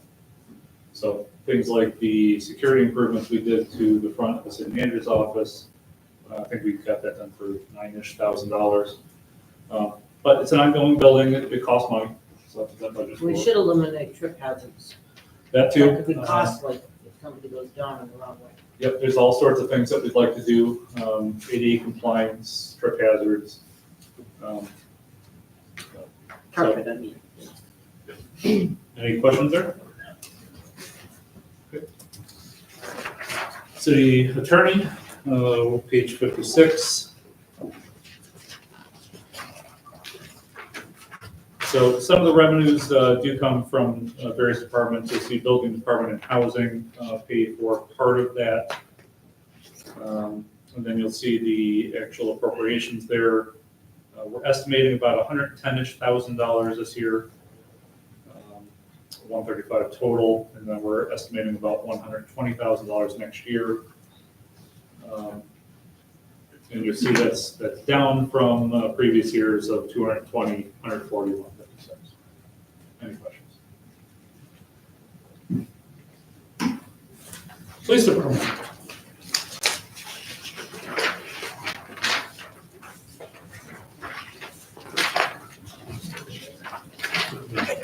Page 59.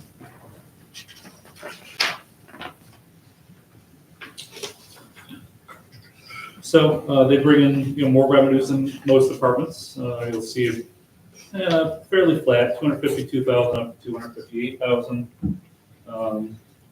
But this is also a costly department, worth every penny, but it is costly. So looking for anything in particular that I want to point out. Other contractual services, Chief Howe going from 65 down to 30. Correct, that was the completion of our accreditation. That's what I figured, but I'll let you talk about that. Yeah, so we'll have that wrapped up this year. That was a rather big expense for the consultant fee, so. And you guys are speeding through it, right? Yeah, we're gonna be done by June, And what was what's the average or anticipated? 18 to 24 months. Yeah, it's taking you We're how long? about 9. So that talks about the quality of our department. They're doing it in less than half the time that most departments do it. I know that they've really been pouring a lot of time and effort into it, so thank you, Chief Al.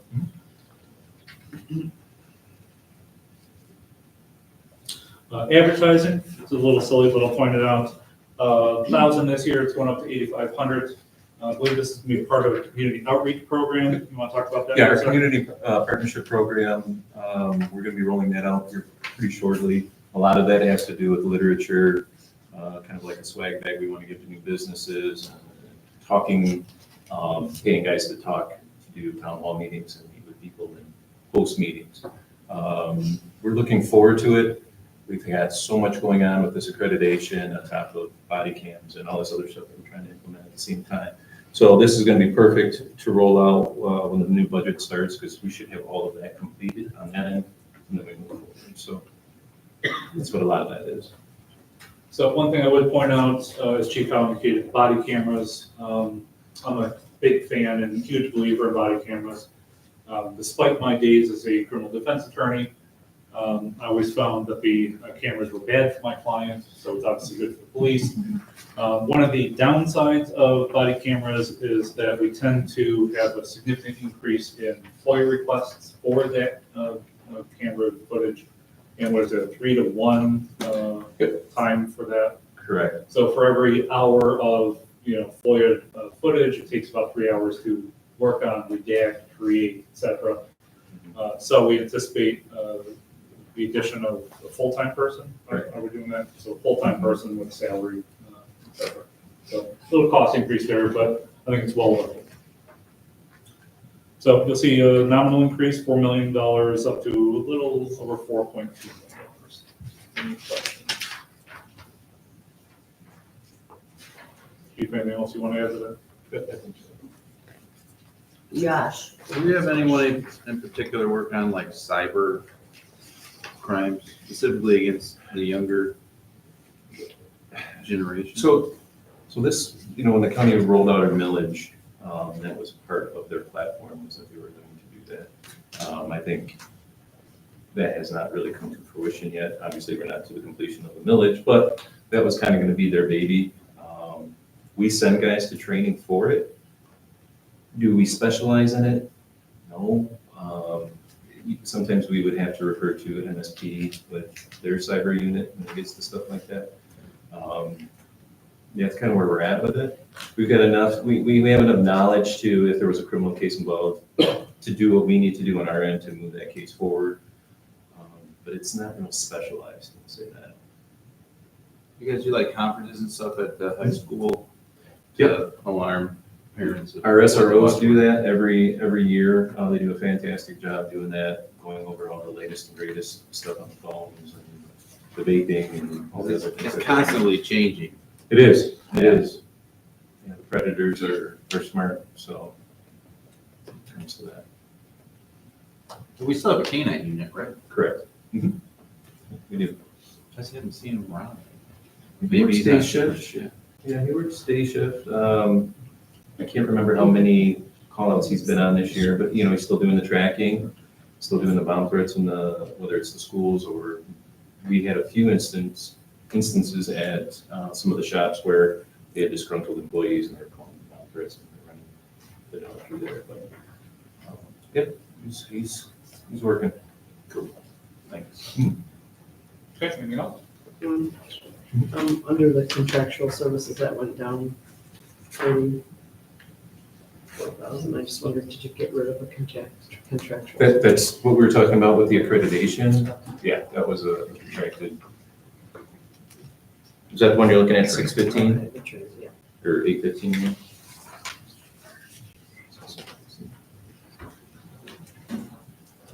You have classes? That comes to small His arm numbers. I finally think. isn't long enough. And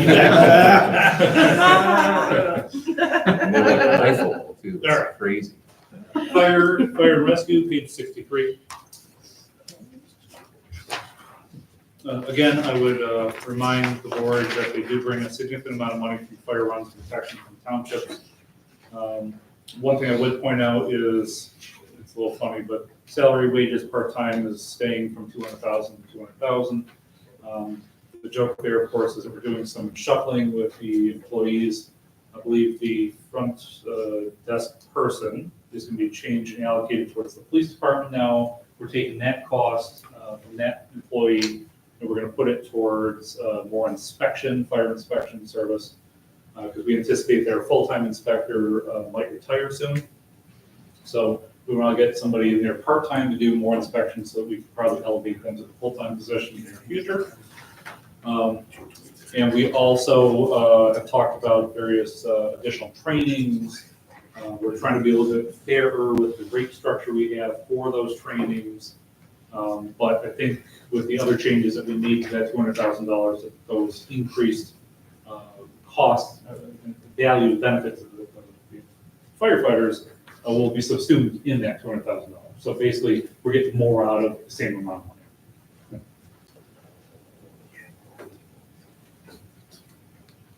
The donations, is that like donuts and stuff? No. The police one. Donuts go to the police department. We don't need donuts anymore. We'll take That's fruit why I baskets. said it for the fire.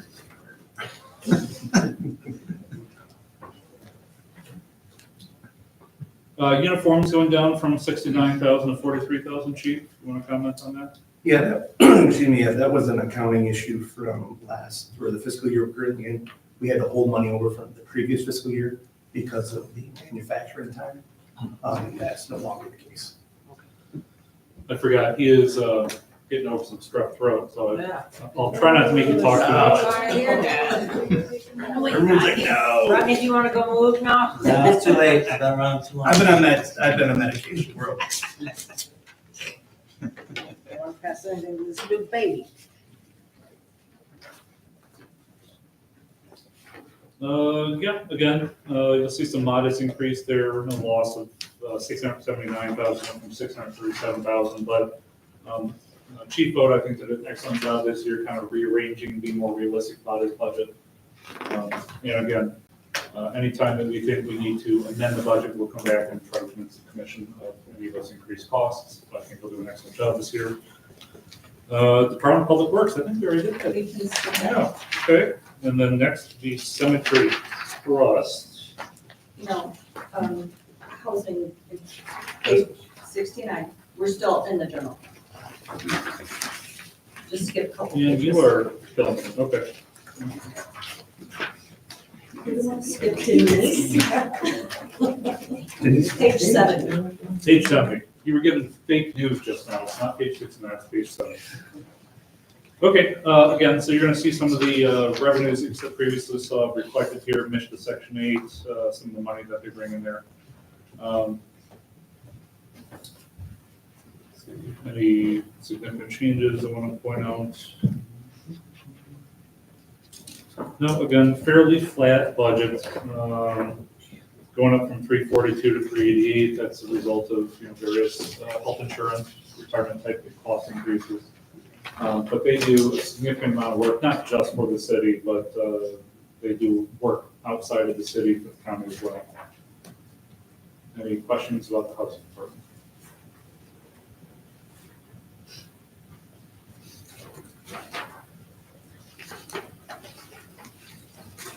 Department of Planning and Development.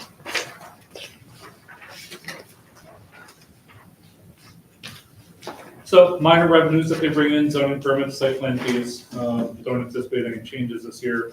Again, just kind of a modest amount of building going on. We are working on a number of developments, but we haven't fully anticipated them, that number could go up if we bring some developments in over the next year. So this is primarily other contractual services. You're going to see $209,000. That is our ongoing relationship with Rowe, who provide us with a planner. And we do have, is it one employee that's accounted for there? Planning and zoning admin.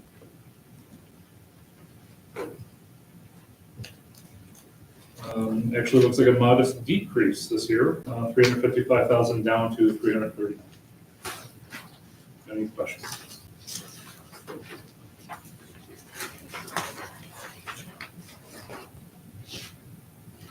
So page 76, this is where McCann is going to tell you about all the contributions from the TIFA, LDFA, DDA, etc.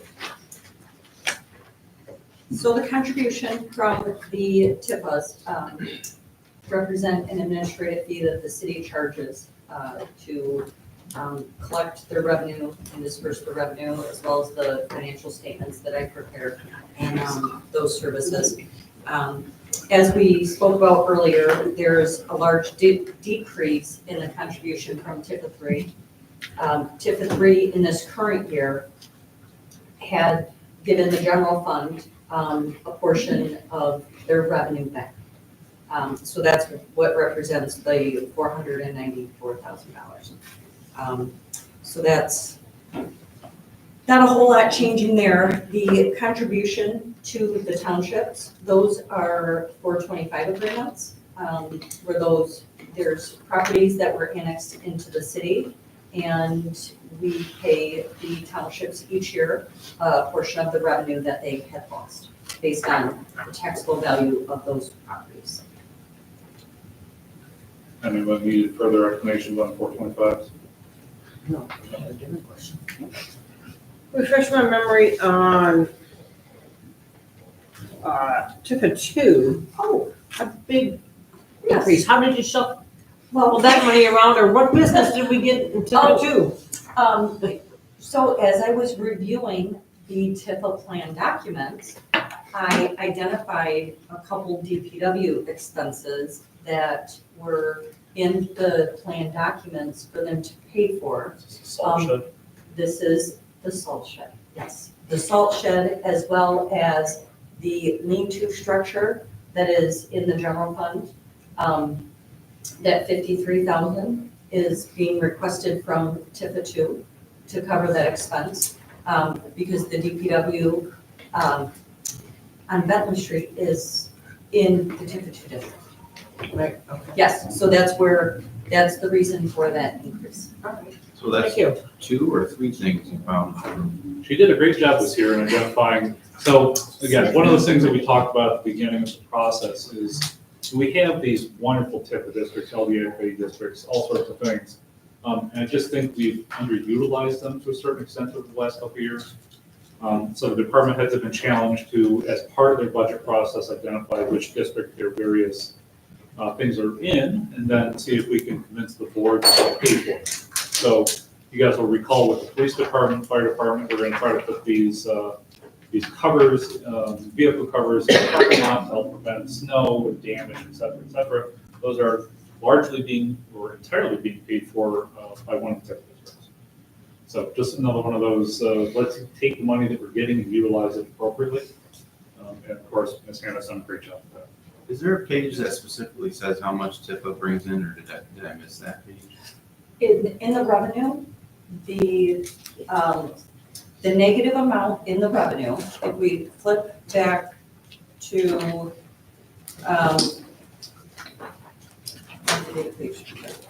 Sorry to backtrack. no, that's okay.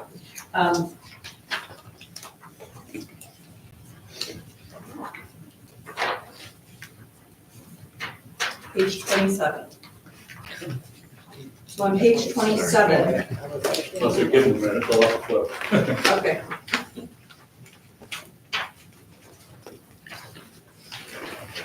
The second line item on that page that says taxes component unit, the negative $1.4 million, that is the total amount of just city taxes that are captured by the component units. So in addition to city taxes, the component units also capture county operating. So you figure the city's millage rate is 9.8 mils. The city's millage rate is 9.8 mils. The county operating is about 3.5 mils. So the county portion is about a third. So in total, all the component units, they probably capture between $2 million, $2.5 million in total each year of property taxes. That's for all of the TIFAs, LDFA, and the DDA.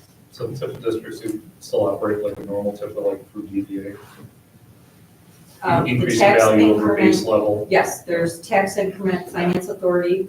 There are 3 in the city. There's the downtown development authority Yeah, my next question was going to and be the for the board LDFA, about, local development. do we all know how TIFAs work, how they get their funding? Or do we need an explanation? So I'll give you the basics. So, you'll set a base level of value. Let's say the TIFA 1 district, and this is just imaginary numbers, in year 1 is worth $100. Okay, so we have a taxable value of $100. Well, the TIFAs are supposed to increase the value of the property by capturing some of the increase in value and reverting it back to infrastructure. So let's say in year 2, the property is now worth $150. So based on the TIFA, the $50 increase in the value of the property would be diverted back to that TIFA to then be spent on infrastructure upgrades. And of course, the point is we're trying to increase the value so that more businesses come in, more residential comes in, et cetera, et cetera. So it's really, you're not paying any more taxes. It's just a reinvestment of the taxes to improve the quality of the infrastructure. Does that all make sense? Yeah. It was very complicated for me when I first started, so I just want to make sure. That was terrible for me. I'm like, what the heck is a TIFA when I first started? So we can provide you with a better written Everybody, example yeah. if you want, but that's the basics of how TIFA works. This was always kind of a point of conflict with the county board and years past. So you'll, TIFAs and the DDA. not sure I want to get into that right now, but was just mentioning. he's leading into something that'll probably be in the near future. The county is anticipating, I think, renewal of their veterans millage. Now, the way TIFAs work, and this is totally legal, totally acceptable and normal, and I believe virtually all subunits in the state of Michigan do this, they're allowed to capture that increased millage. Okay? So if the voters increase the millage rate by voting on a veterans millage, the properties that are otherwise subject to the DDA millage, that money would go to the DDA instead of to the county for the veterans. Okay? So it's something that you will see sometimes a little disagreement on between county and the DDA or whatever. I guess right now I'm going to be neutral on that issue, but we'll be coming to you guys at some point, or at least be aware of it. Okay, any other questions? Page 76 on TIFAs. Transfers out. So I'm sure that Ms. Ann will give you a much better explanation than I will, but this is basically the general fund transferring money out or in from the various other funds. You'll see we're transferring in a very small amount. Then we're transferring out to local streets, as we indicated before, there's that half millage, half of 1 mil, I should say. Transfer to the park fund, $678,000 cemetery fund, fire equipment fund, and capital improvement fund. So $1.5 million in total being transferred out of the general fund to the various other funds to help support them. Yes, any questions there? So that's the last page, is that the general fund totals in general? Correct. Okay. So, I would like to ask for a 5-minute break or so. can I just get through this one last section, Kevin? Sure. All right, so again, you'll see estimated revenues, that was from the very first page of $11.3 million we're bringing in. We're going to spend $12.1 million for a deficit of $860,000. Again, in fund balance, $4.8 million. Anticipated afterwards, we have a fund balance of $4.017 million, representing about 33% of expenditures, right? Minus transfers out. Okay, expenditures minus transfer out, we can talk about that, about how that's calculated. That's going to be part of, I anticipate, the fund balance policy that we're going to get into here shortly. Again, I think it's a very fair budget. I think it's a conservative budget. And I don't see any structural issues with it. Any questions regarding that back page and those final numbers? Okay. Okay. Well, if it's, I want to ask about the contingency for the disaster contingency. Have we appropriated? Like, what is that? What are you, there's 100,000 in 23, 24, but then nothing.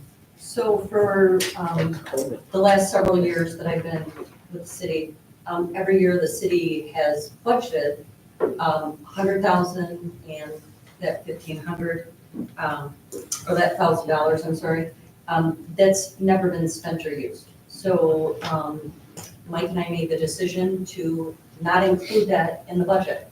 And if something goes bump in the night and the budget needs to be amended, then that will be brought to the commission and the commission will amend the budget accordingly. I personally see the fund balance as your emergency fund. And as Ms. Ann indicated, if there's an emergency, I think I have some authority under the rule, and the mayor has some authority under the rules, but we would anticipate bringing that to you guys, and you would hopefully approve it. Anything else? Madam Mayor, I think you need a vote to go on the break, technically under Robert's rules. in a workshop, Okay. I don't know. I Does think with anyone want to be a in a parliamentarian? workshop, on we that? don't. Well, you may be excused if everybody doesn't approve. Can I do that? Somebody gotta make a motion.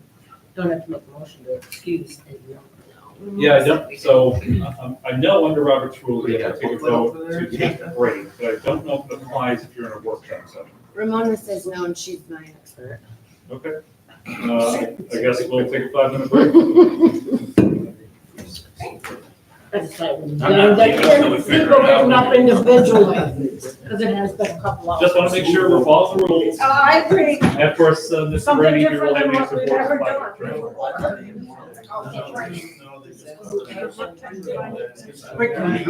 Take a short break for meeting, it may vote by majority to recess. Even if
Madam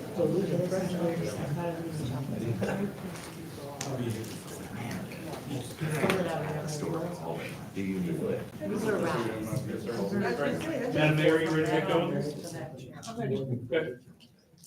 All right, so we're on page 124. These are a bunch of little budgets, so we should be able to breeze through them really quickly. So this is the building department fund. Again, this is kind of tied to the economy and how many buildings are being built, how many homes are being built. A little hard to estimate sometimes, so you're gonna see that it's fairly flat on the revenue side of things. So salary wages full-time, you're gonna see an increase there of about $30,000. What is that? That's Is that a one? because of the two girls that are, Oh, okay, you're right, I apologize. they need an extra clerical help. Yep, And so- those are a couple of my employees that are helping out there. Thank you. So we allocated some of the employee wages from the finance department over to this department to help out. As you guys know, our building official recently resigned. This is one of those difficult positions to fill.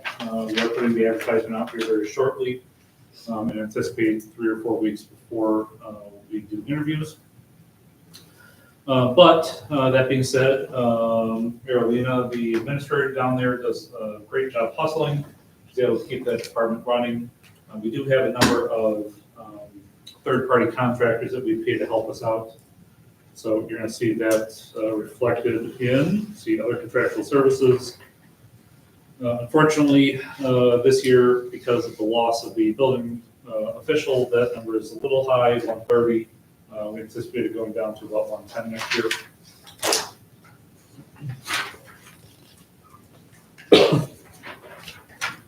And, yeah, projected activities, and just see go up a little bit. This is part of the shuffling of employees. One thing I am a little concerned about is the ending fund balance of only about $10,000. 2% as part of expenditures, but it is a general fund item, so it's a little hard. Any questions? Correct me if I'm wrong, but this is supposed to be revenue neutral, correct? This month, It is. just for the noobs. Yep. So of course, another alternative, because we don't have to have this department, is we farm it out to a third-party consultant on a full-time basis. There are a number of groups in the area that do that, but the department, as I understand it, was begun because we had a belief here that we could provide higher quality services for a fairly neutral cost. Now, I think that's a little flawed in its logic for a couple of reasons. First of which being that to ensure that we don't generate too much anti-city bias in this department, which we hear anyways, of course. The city has tied its rates to CCA, what are they called? CCA, thank you. Yeah. CCA, which is the county system. Now, of course, the city department is doing a city of 9,000 people. The county is doing a county of 90,000 people. So they can do lower rates for full work. We don't have that option.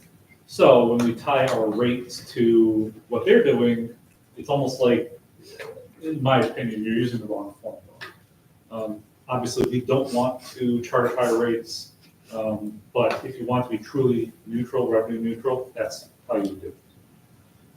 So that's one thing. Obviously, it's been difficult to have a building official in that position long-term. And I anticipate we won't have that many applicants when we put out for the next building official. So there are options, but it's not an easy department to run.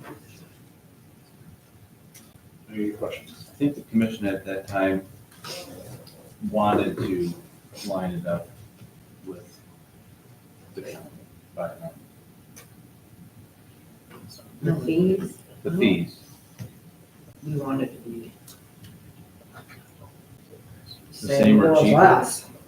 But we wanted to be able to provide better services and mostly for, especially for our rental inspections and working with the fire department and our housing department. We wanted to have better service, so we thought, The CCA was having a terrible, Time at terrible that time at that time, which is why they left, which is because they were, it was awful. partners of various townships. Well, the building official that just resigned is now working back at CCA. I'm not gonna make any comments about the quality of anybody's work or anything, but, you know, we do try to be in control so that we can have high-quality people, right? But it's difficult finding that person. So we did have one person that we interviewed last time who was top-notch, but he wanted simply too much money. So, like I said, it's just a difficult position to fill, it's a difficult department to run. And I believe that when we took it over, when the city took it over and had our own building department, they found several violations actually. Furnaces that were. Yeah, and things that should not have been, it should have been improved, so go back to those days. Yeah, I mean, you can have the best written ordinances in the world, Yeah, and right. hopefully I do that for you guys, but you gotta have people who enforce it as well. And frankly, and this is an unfortunate side of government, building inspections, planning and zoning are not popular with the public, not popular with developers, because they want to do the absolute cheapest thing possible. We want to make sure that what they do is safe. And safety costs money. So that's my spiel on that. Drug law enforcement fund, $600. I don't know if you guys want to talk about that at all. I do see an Excel spreadsheet listed there divided by 0 / There's no expenditures, so It can't be a percent of it just looks like an expenditures. error to me, so I'm not an Excel spreadsheet guy. Okay, housing resource fund. So page 131, thank you.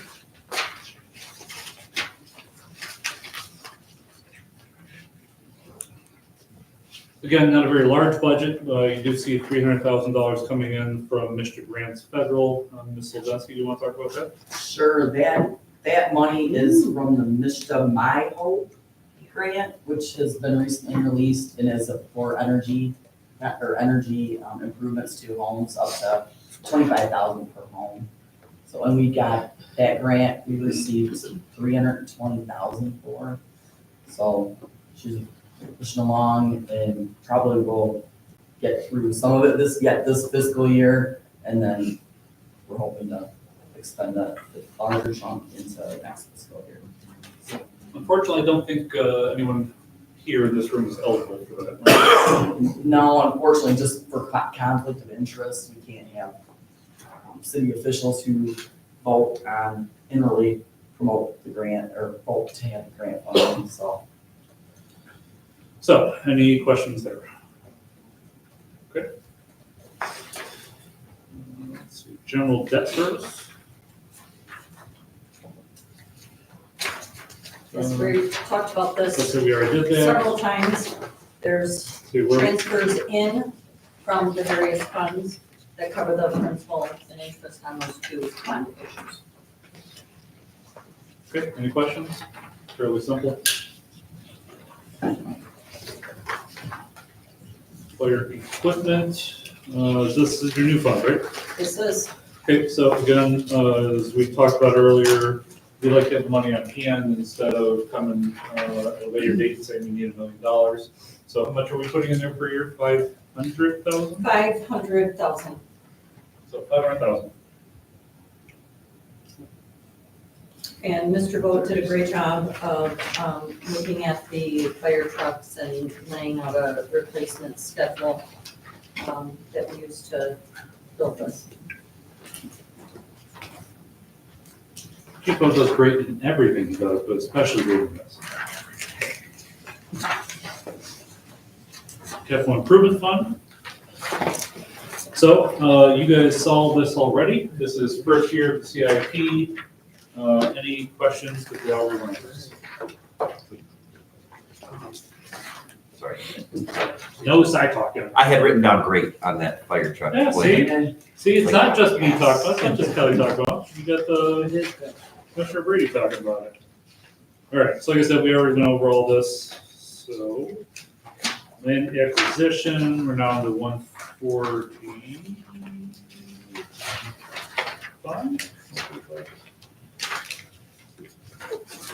Sorry, 146. Yes. Gotta make that 140. I can't believe I'm gonna say this, 'cause my eyes are excellent. I get to tease my sister about this because she wears glasses now, but I can just barely see 146. So we're gonna make that larger next year on a yearly basis, depending on how bad my eyes get. Okay, so this one's a little bit complicated, Christina. Would you like to kind of talk about how this fund works? So this fund, I don't know the entire history on it. I understand this fund was created for when the city purchased land. And currently, the city is holding 3 parcels that are held for sale. And White Junior High, for example. So the city acquired that property, used the money from this fund to acquire the property and to demo it. And when that property is sold, the money will go back into this fund. There is the currently revenue coming into this fund is one of the lease agreements. I think I misspoke earlier and I said it was the 403 fund. That's actually the 450 fund, the land acquisition fund, receives one of the lease agreements. There's an inter-fund loan. You'll see the transfers out to the wastewater, and that is due to the utilities, the special assessment on the I-69 parcel. There was a large assessment, and so this fund owes the wastewater fund for that property, and that schedule is also included in this section as well. So that balance is almost paid off, but every year, this fund sends $103,000 to the wastewater fund, and that'll be paid off in 2028.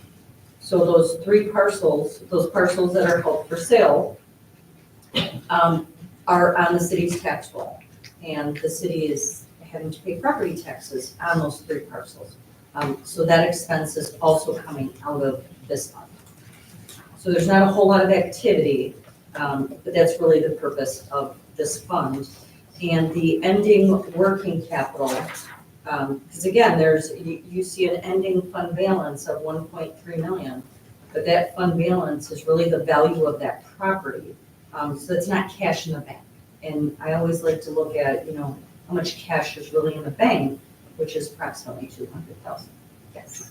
Was that value at the time of our purchase of it, or does that get fluctuated as our projected value with us? So the value that we record on our books is the lower of the cost that we paid for it, or the current market value. So when we value White Junior High, for example, that the value of that land was based on the cost that the city incurred to acquire, demo that property. And I know that the I-69, the city's had some offers on that property. If I recall, that land is valued on the city's books approximately 1.5 million. But that's, every year the auditors and I, we look at this to determine, does it need to change? And we don't have a real good basis to change it, unless someone went out and did appraisal.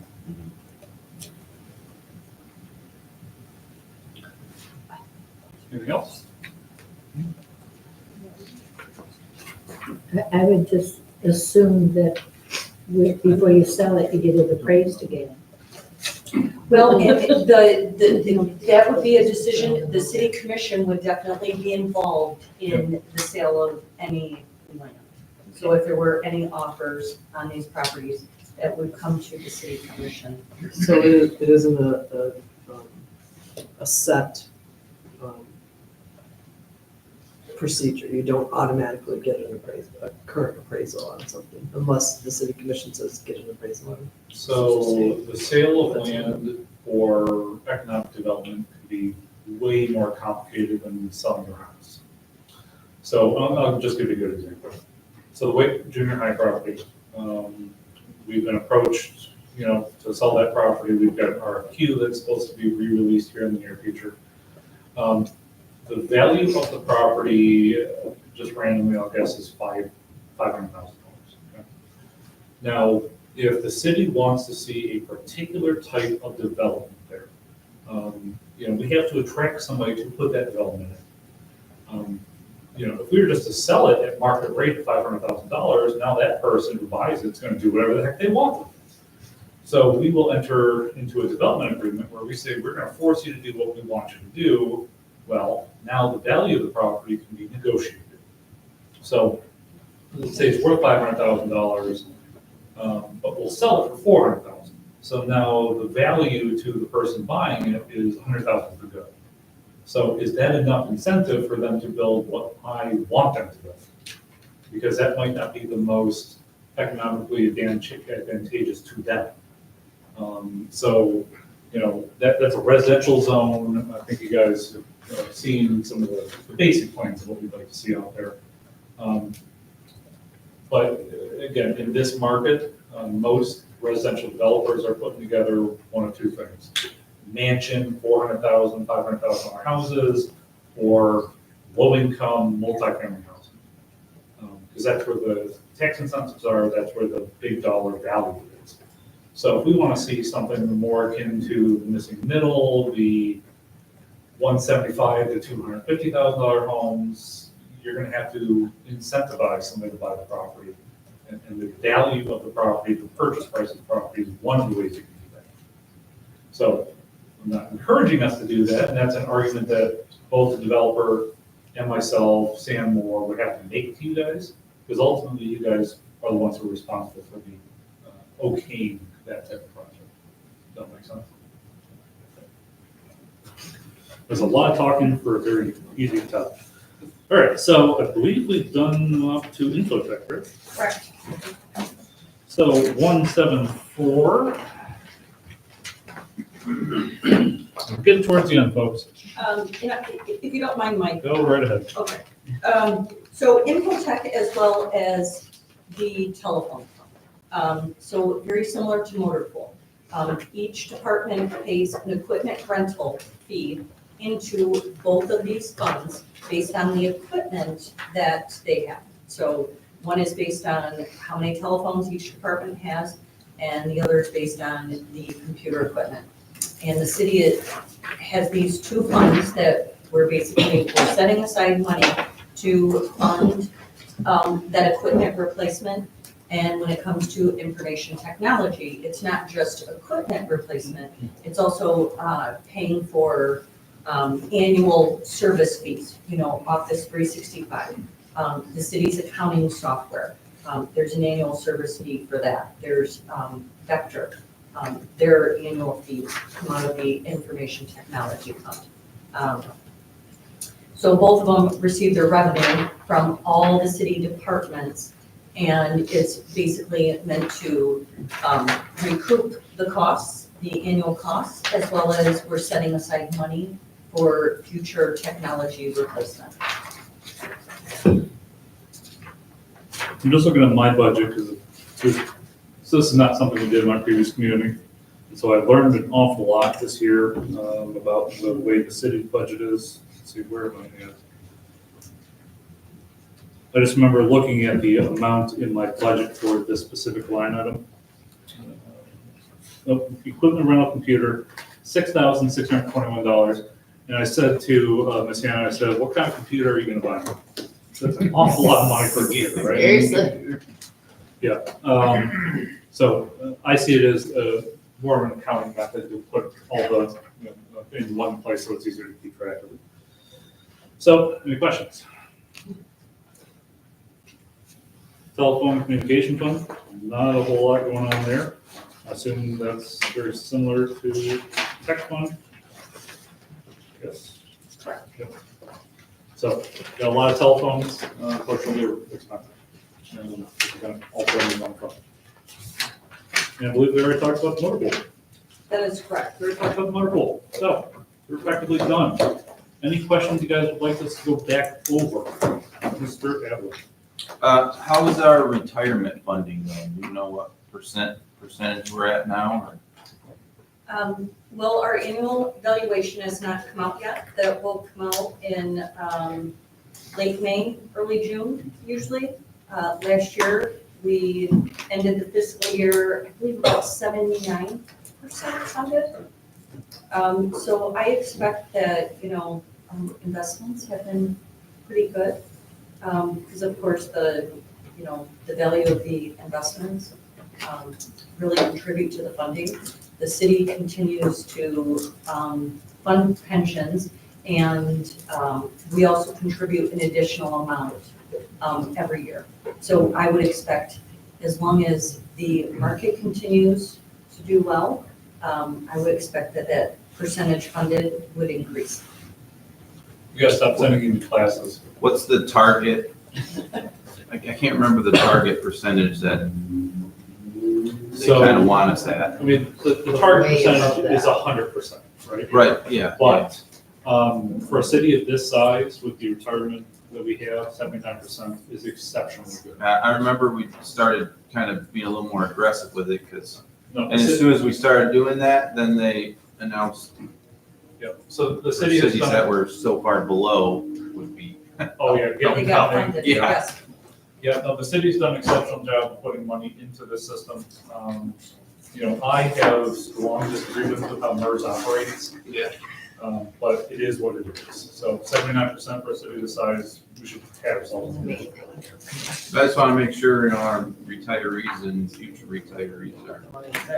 The auditors always compliment us on that greatly. Anything else? Going once. I have one comment. Madam Mayor? I just want to say thank you to you, Kelly, all of our department heads for taking all the time. I know it's been a period of months, and a lot of maybe your dreams had to be set aside Birthdays. for another time. Yeah. So thank you, and thank you for being here tonight to help us through this. And happy that all the commission be here as well. Good job. I would echo. Good job. I would echo what the mayor said. I think the department heads did a great job through budgeting. I don't know if that's the way it's been passed, but they were great for me. And obviously Kelly did the heavy lifting. I'm just the break there. So. Wait a minute. Yeah, I don't know that I agree with that statement, but entirely. Mr. Hogan, any questions we can answer for you? Before he makes up his own mind about what goes in the paper tomorrow? You want me to just write that article for you? No. Anything else? Going once, going twice. Madam Mayor, looking for a motion to adjourn? That looked like Hannah. Wednesday's meeting should be addressed next Wednesday's Oh, meeting. I'm sorry. Such a killjoy she is over here. So we did have anticipated next Wednesday meeting for any follow-up or anything that we didn't get through today. Do we feel like that's necessary? Is that what you're looking for?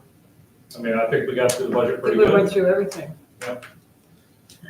Is there a consensus that next Wednesday's meeting can be canceled?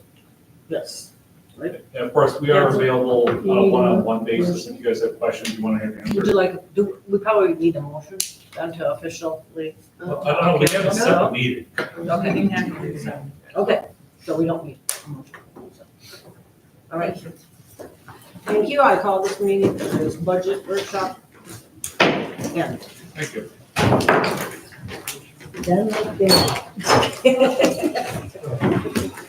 you. Great job. No.